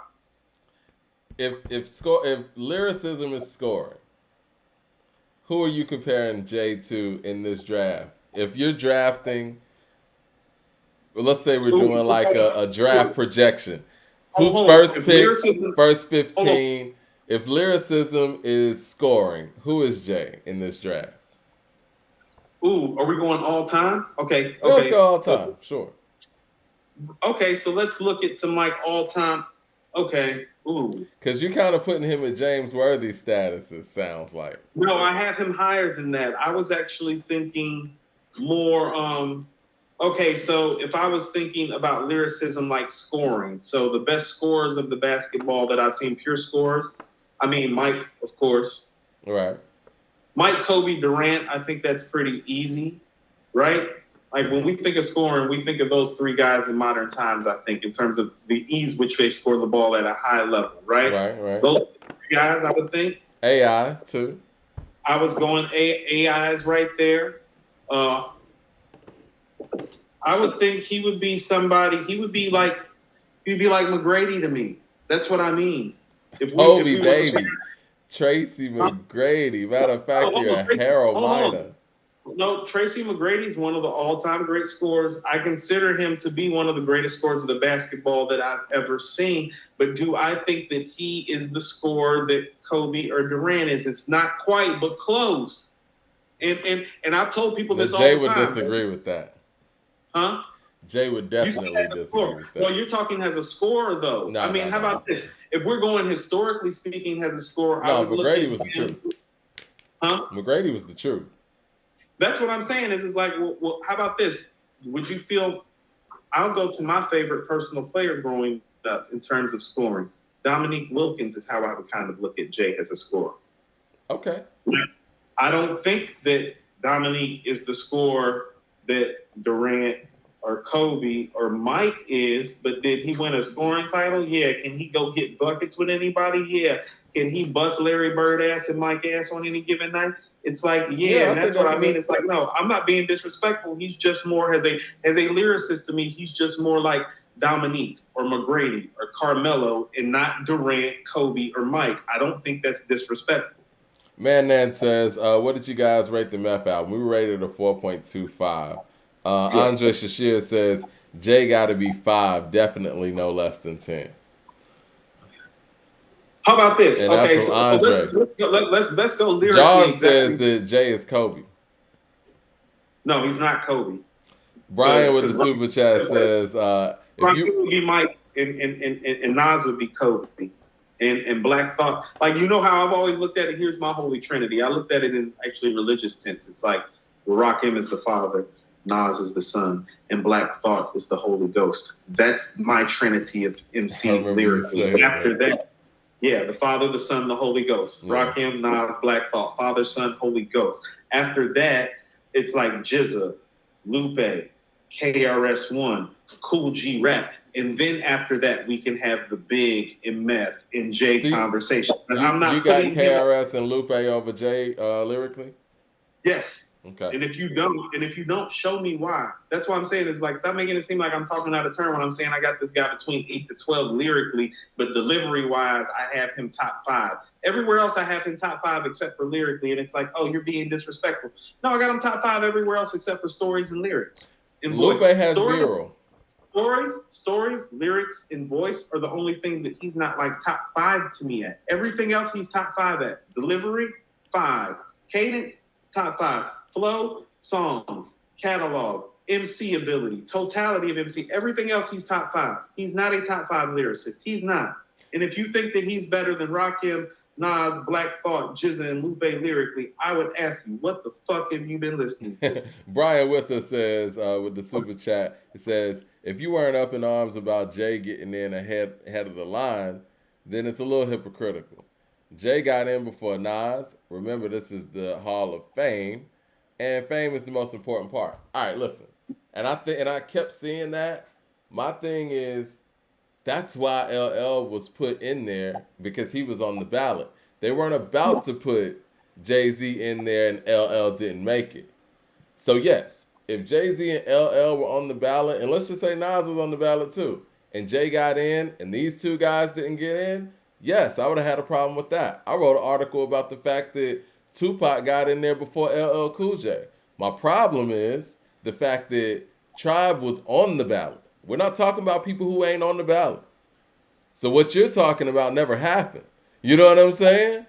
These people were on the actual ballot, and I heard somebody also talking about, did you vote? The voting process is like 0.1% of the process. They make the decision over there. So listen, this is what I'm saying about how the Jay stuff like sometimes gets taken out of context by his followers. Here's something that I'll tell you. The way people argue, and this is exactly how I feel about it, it's like, you don't see me arguing for Nas for top 5 deliveries. Y'all need to stop arguing for Jay for top 5 lyricism. Like, y'all know. Like, you know he's not more of a pure lyricist than Cool G Rap or KRS-One or Thought or Rakim or Lupe. That's what I mean about how it's unrealistic. What like is it, those gnarly dudes? I puff out Marley dudes. Is it those lines? It's not even that. He's just not, he, because of how he speaks, because of the profession that he chose, he's just not inclined to talk that way about those things. He doesn't do that. It's nothing wrong with it. Biggie doesn't do it either. Pac doesn't do it either. Do you understand that 3 of my top 5 MCs, I don't even have in like my top like 10 lyrically damn near. You understand that? Like I got Pac, Big, and Jay in my top 5 all time, and not in my top 10 lyrically, really. Being a great lyricist does not afford you the opportunity to be an all-time great MC. The only top-tier lyricists that are in my top 5 are Nas and Rakim. Dead Rich says Jay is like the sixth man. Big and Jay and Pop are ahead. Like Kool G Rap's a better lyricist than Jay, but that's it. That's it. That's Damian where Kool G Jones Rap's better said, than Jay. He's a better lyricist. KRS-One is a better lyricist and has a better voice. That's it. Damian Jones says, Coop, stop. Jay is on the Mount Rushmore of lyricists. No, he's not. He's not even better than, how about this? Right now, do you think, listen to what I'm about to say. Mm-hmm. Listen to the guys, because we've all heard these guys recently. Y'all think he can walk into a cypher with Lupe, Thought, and Nas right now and come off? You better stop that. Those guys are active and rapping at a supreme level that we have not heard from him in a long time. And even when he was at a supreme level, that lyrical shit wasn't his thing. His thing was the literary device. And that's why I argue with Leroy and Unc about that, because that was his thing, the double entendre, the devices. Thinking back when we first learned to use rubbers, he didn't learn. So in return, I'm kidnapping his baby's mother. No, that's where he's strong. He's not strong at that follow the leader shit. That's not his thing. You know that. Stop acting like that's his thing too. That's what I'm saying. See how they try to frame it for him? It's like, no, he's that too. No, he's not. He was never that. The closest thing we got to that is like Dead Presidents and 44-4s. 44-4s is crazy. That's where he operates like that. It's like he doesn't do that the way those other guys do. Lupe raps like that all the fucking time. He does. I gotta give it up to him. Like even over Nas, like lyrically, it's like if you wanted to say, well, Lupe's more of a lyricist than Nas, people be like, well, you're probably right. He's not. Lupe's one of those guys when you hear, like I said, when I heard Mural for the first time, I was like, man, I can't really. Even my favorite rappers can't outperform this lyrically. Yeah, my favorite rappers can't rap like this. Yeah, right. It is. But that don't matter, right? A couple of more comments I wanted to get to. You're salty as fuck. You're a part of today's. You're part of today's society's problem. M also put out 10 times the amount of music. So, they're talking about Trap. Trap. I'm gonna say this again. This is Wu-Tang Forever Day. I'm gonna quote the Jizza on Wu-Tang Forever, as high as Wu-Tang get. Too many songs, weak rhymes is mad long. Make it brief, son. Half short, twice strong. It don't matter how many fucking songs you do if it's not fucking with the shit that already got made by Tribe. And for however many albums or much more material that he has, he still has yet to touch their catalog. Yeah, no award tours there. All right, and this other person said, just because you don't like the song doesn't mean it's not a classic. I don't even listen to My Name Is and The Real Slim Shady like that, but they're undeniable classics in my opinion. What kind of opinion do you have when you say you don't even listen to these songs and you say that they're classics undeniably? What does that even mean? What do they actually mean to hip-hop?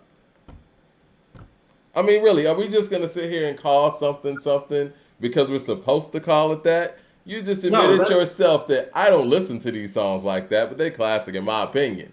What? No. See, that's why we need to open that lane up for that third show to give people like this opportunity to be like, hey, you feel that way? Be like, well, why don't you come on live with us on Monday and debate with Coop about it, and we're going to go song for song. And we're going to play the actual song. We're going to play the songs, and then you get to explain to us like how this is a hip-hop classic, why, where they're playing it at, and then the audience will get to be able to also gauge, be like, well, who knows what they're talking about? Are Mike and Coop right that this isn't a hip-hop classic, or is this person right that we're missing the mark? Because I'm going to tell you something that's going on that's extremely troubling for me. I'm watching like the dudes that are our age get trapped in this music movement where the stuff keeps fleeting fast. Like I watched a lot of people call Pusha T's album classic and then say the Black Star album was just okay from our generation. And that lets me know it's like, oh, the younger generation got a hold of y'all and we're supposed to be dictating the pace and showing them what this real classic hip hop shit looks like. And so when these dudes are running around calling It's Almost Dry a classic, and there's been a lot of y'all doing it, it's like, no, it's not. And y'all have gotten addicted to what the kids are doing. This little mood music that's gonna go away. Like from the moment that I heard Neck and Wrist, the classic talk was over. You understand that? Because there's nothing about that that's classic. And you got Push and Jay on a track and Pharrell producing it, and you didn't make a classic. That's how I knew the album wasn't about to be classic. You got, like I told you, bro, I've been going back to Black Star all week. I have not gone back to Neck and Wrist since it dropped. And that's just the God honest truth. And I'm big fans of both of those guys.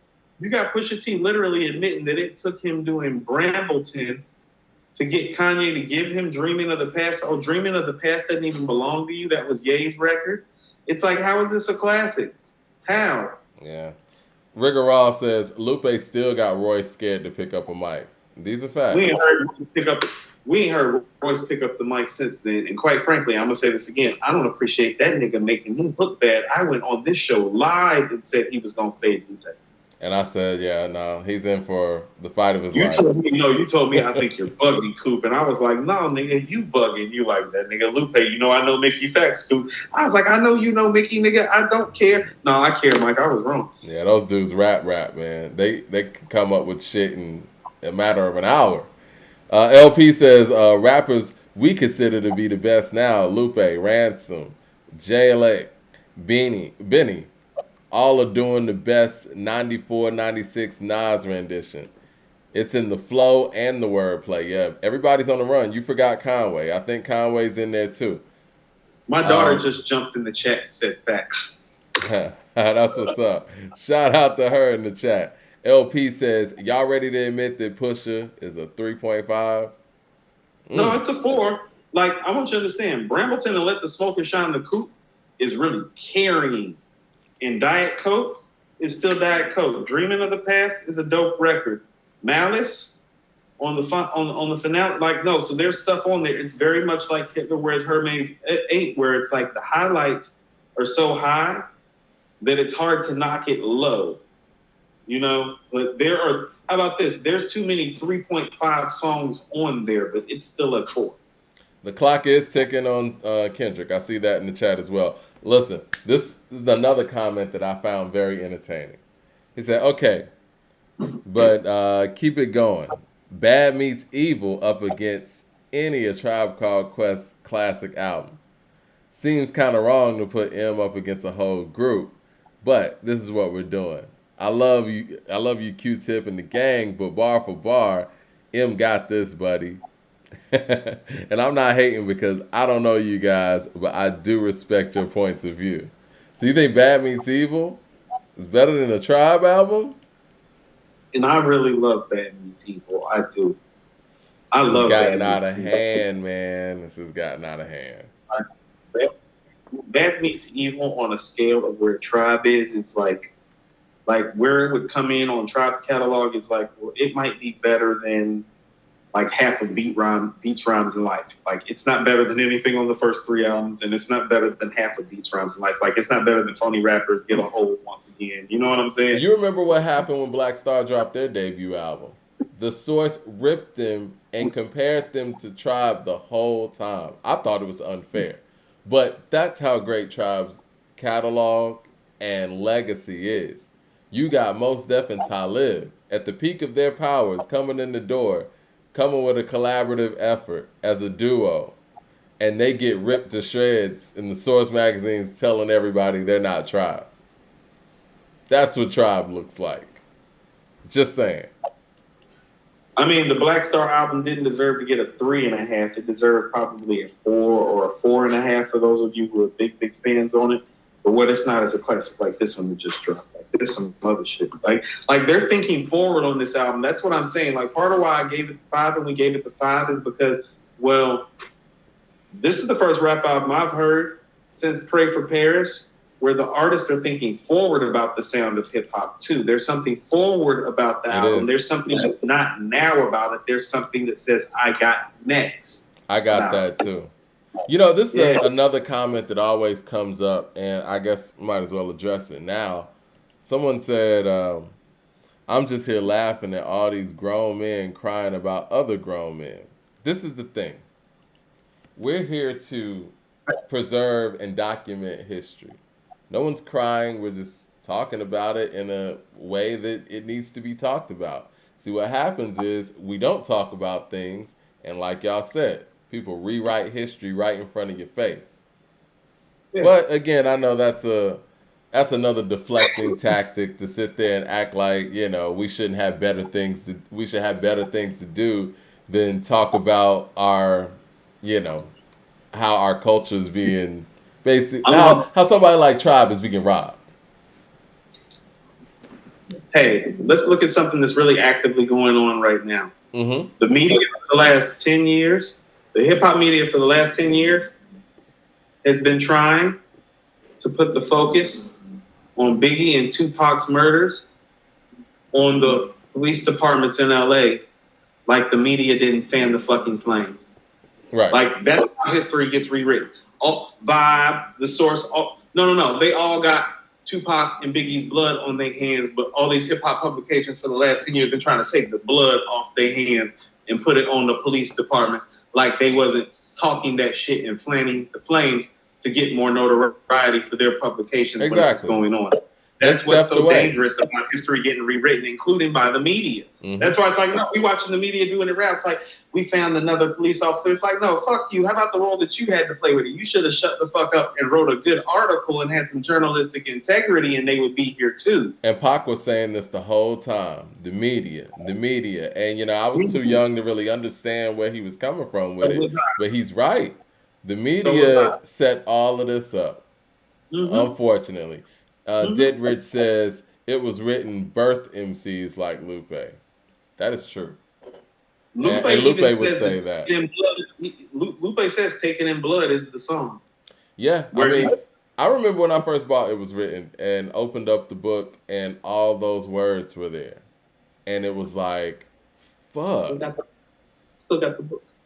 It's like, yo, I don't think I'd ever seen anything like that at that point. And it was written like in like almost like that kind of like cursive, like griff kind of like script where it was like it felt kind of regal. It felt like a scroll. It was a lot. It was a lot of lyrics and a lot of great lyrics.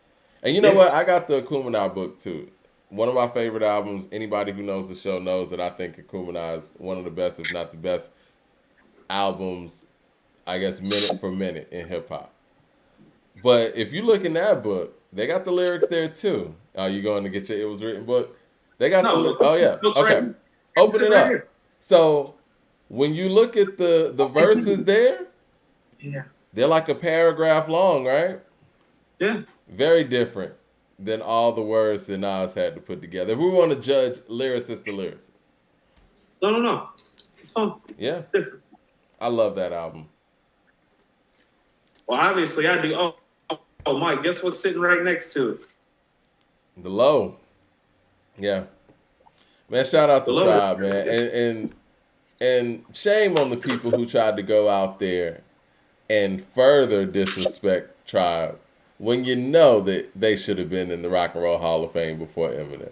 Now I get defending Eminem, but to disregard Tribe, this is where we're at. People disregarding Tribe. You got a rapper, Jack Harlow, who's dismissing the Beastie Boys and lining them up with Vanilla Ice. What's going on, man?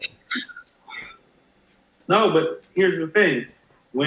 Especially for the media and the money that the media has bought into hip-hop, well, it keeps the artist blind, too. Like, I'm fairly certain, and understand this, Jack Harlow is only 24 years old. It's 2022. He was born in 1998. Mm-hmm. Somebody need to teach his ass about the Beastie Boys. Well, we can't play both sides, right? He got on the Breakfast Club and got a Rolling Stone, said his mama was listening to Tribe and Public Enemy. So we can't play crazy. That's Def Jam. We can't play crazy.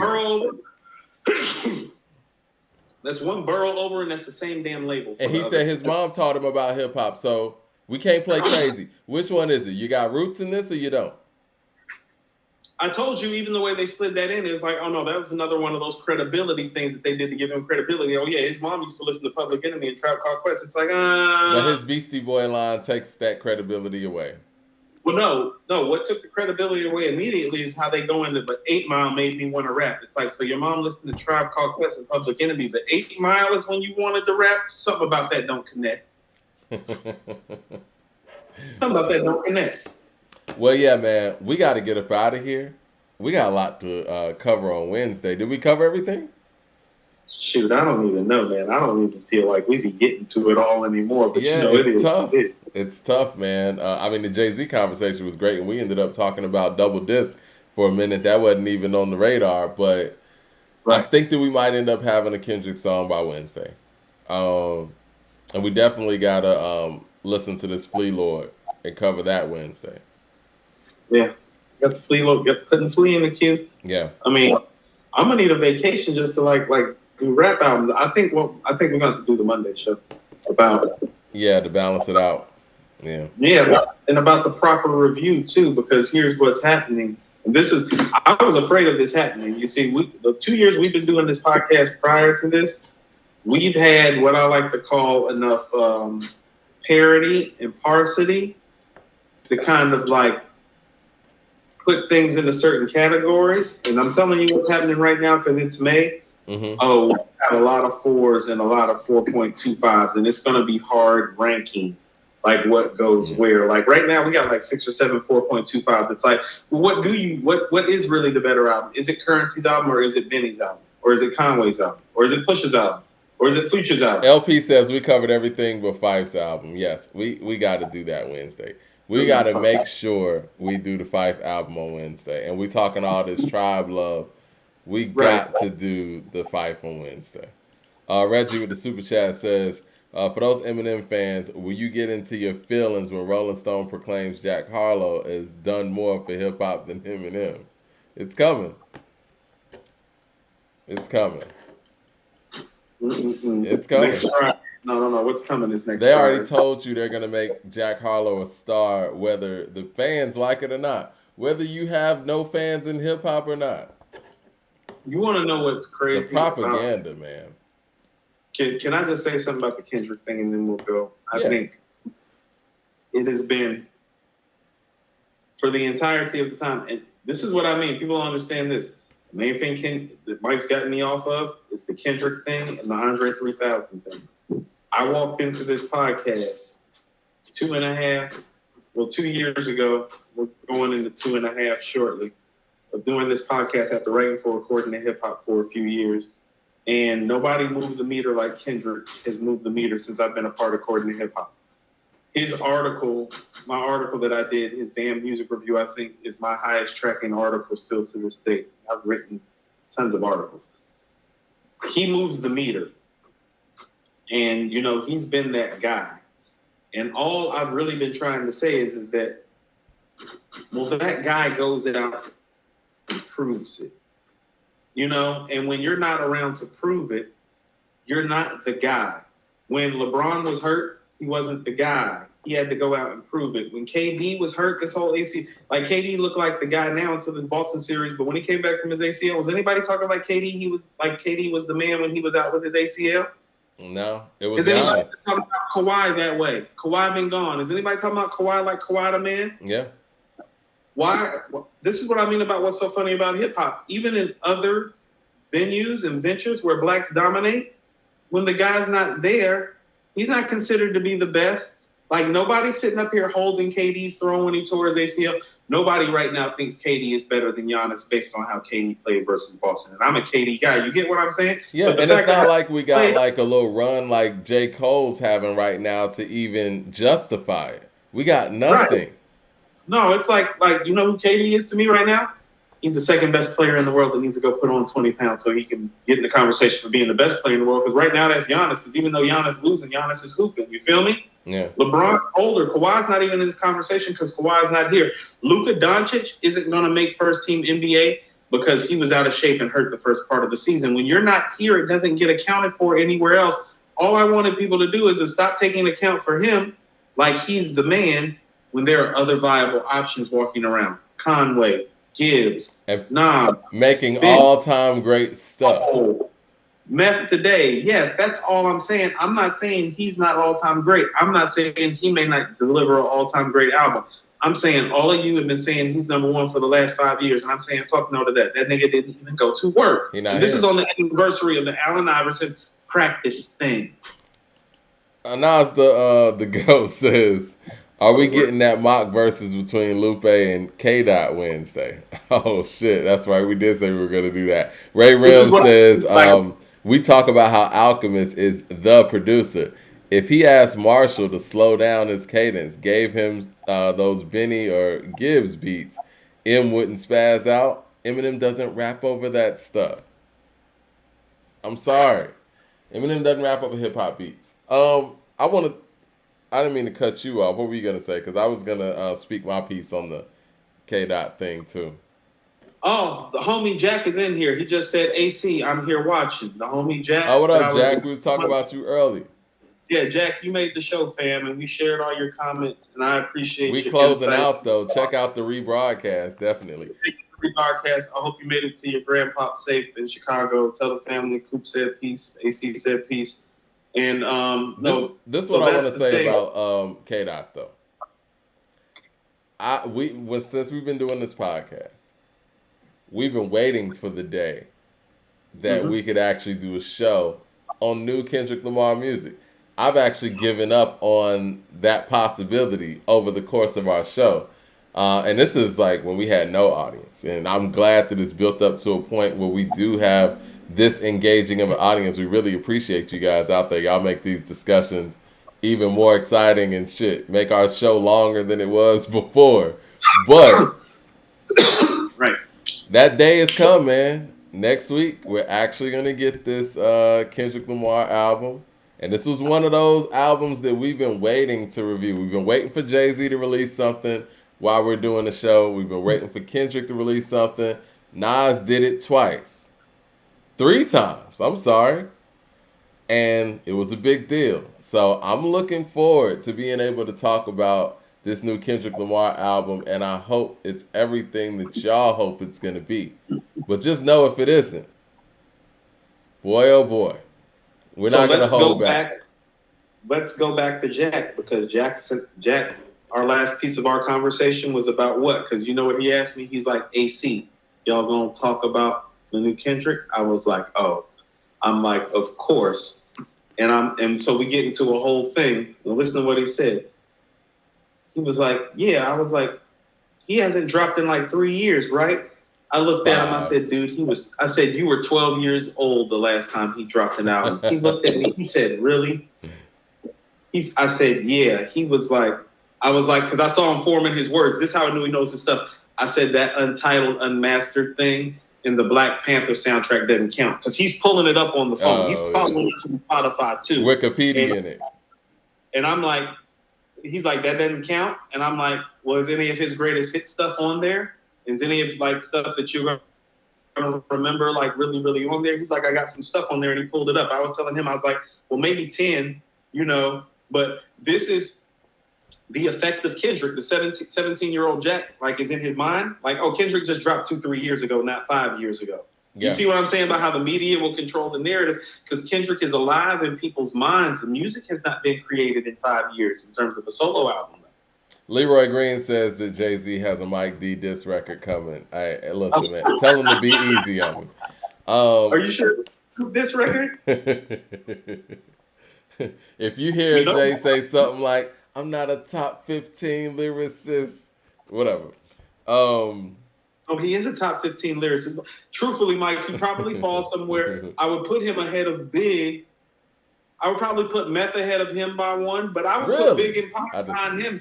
So Meth, so like when I'm saying high at the low end, it's like Meth would be like 8. He would be 9. Big would be 10. That's my low end on the high. That's what I'm saying. It's like, no, you'd be on the back end of my 10. Like, you'd be right there next to Meth and Big. Jay's putting together a metaphor. Jay's putting together a metaphor for that right now. Hudson says, you didn't even have Nas ahead of Jay before KD won. He's right. I had Jay ahead of Nas. Actually, even after KD won, I had Jay ahead of Nas. KD 2 is what made me flip, and I was indifferent. And then when Magic dropped, I couldn't hide it anymore. It's what it is. How about this? I considered Nas to be the superior MC still, but based on the catalog, if you were to tell me Jay was I felt like you had a valid argument. After KD1, I was like, After KD2, I was like, oh, stop that shit. Stop that. After KD2 is when I was like, after KD1, I was like, KD2 is when I heard Death Row East, I was like, good, coronation ceremony time. I was on track 2 of KD2. I remember where I was. I was upstairs with my headphones on. It's about 12:15. Death Row East came on. Micah started two-stepping. I was like, this shit is over for Hov. I'm two-stepping in Death Row East at 12:15 in the morning in my house. I know my daughter's in the next room asleep. Like, what the hell is this nigga doing? That's right. And then Magic. And then Magic happened, and it was like, now, I mean, it's just house money at this point. KD3 is whatever. He could drop nothing. He could drop a bunch of air over the same beats, and he's still ahead. I mean, listen to what I'm about to say. With Magic, he kind of put himself in a little bit of a space too. It's like, well, what can you do? Like, what else can you do? You feel what I'm saying? It's like, well, you just made a top 5 album for your goatish career. Can you do that? Like, you understand that it's like, if he does this again, he will have made like 3 of his 7 best pieces of work, like, now. I literally have no expectations for KD3. I don't either. I don't know what expectations we can have after he just got done doing KD2 and Magic. It's like, Magic is Illmatic-like. Yeah. Isn't that what all of us wanted? Like, for all his he gave us what we wanted. Like, he gave the fans what he wanted. It's like, so he truly is playing with house money now, because he literally gave us something Illmatic. Like, I didn't think he could ever sound like he did on Magic again. And that right there is what threw me with Magic. It wasn't just how great he was on it. It's how he sounded. Like, he sounded like Nas from I Am days. No, he sounds literally about 23, 24 on this album. Yeah, and it was like, oh yeah. If you would have told me those songs were old, I would have believed it. If he wasn't shouting out Young Dolph and saying rest in peace to Young Dolph and all that stuff, I would have believed those songs might have been old. Like how you believe that Spaghetti Junction is an old song. Because it is. It's not. They don't rap together. They don't rap together on Stank on You at all. But they rap together one time. Right. I can tell. Sense. 20 songs, they only rap together one time. Right. Whatever. But yeah, House Money, KD3, and like I said, even when we're talking about all the great albums that are going to come out this year, I'm not even thinking about KD3 because I just wanted to surprise me. I don't even really, Hold on, I want to comment on Leroy. No, Jay doesn't have to prove himself to me. He needs to prove to y'all that he's the greatest MC of all time because right now you don't have enough evidence. Yeah, man, he's been outmatched when it comes to the music. And if we want to even add in stuff like Watch the Throne. See, this is the thing, and I'm going to say this and we're going to go because I know we're running over. We always want to bring up Watch the Throne in Jay's catalog, but we want to leave out Best of Both Worlds 1 and 2. You know what I'm saying? Like, if we're going to talk about these partnered up albums and we're going to count that, we got to count Best of Both Worlds. We got to count Everything Is Love. We got to count all that stuff. You know, and Nas, the only time he did that was with Damian Marley, and that shit's great. And the Firm, he does. You know that doesn't help Jay, and that's what I'm saying. Like, and I want to say this because I see Leroy talking and Bob T and all the other Vengers like coming in here and co-signing it. I'm not the one that's saying Magic is Illmatic like the people are. Rigorol said Magic was definitely Illmatic 30 years later. What the fuck? Thank you for interrupting. That's exactly was my point. See, according to just hip-hop, like how I said American Gangster was Reasonable Doubt in 07. Like years later. Like nearly that. I think that 10 years later. Huh? And I didn't agree with you, but I see what you're saying. But it's the same thing. We got to give this man props. The people. The music is speaking for itself. Is Illmatic, Mike. That's what I'm saying. The people are saying that Magic is Illmatic, like not me. Dude, you remember when Magic dropped?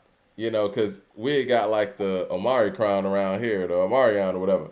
And everybody was like, yo, when are y'all doing y'all next show? When are y'all doing y'all next show?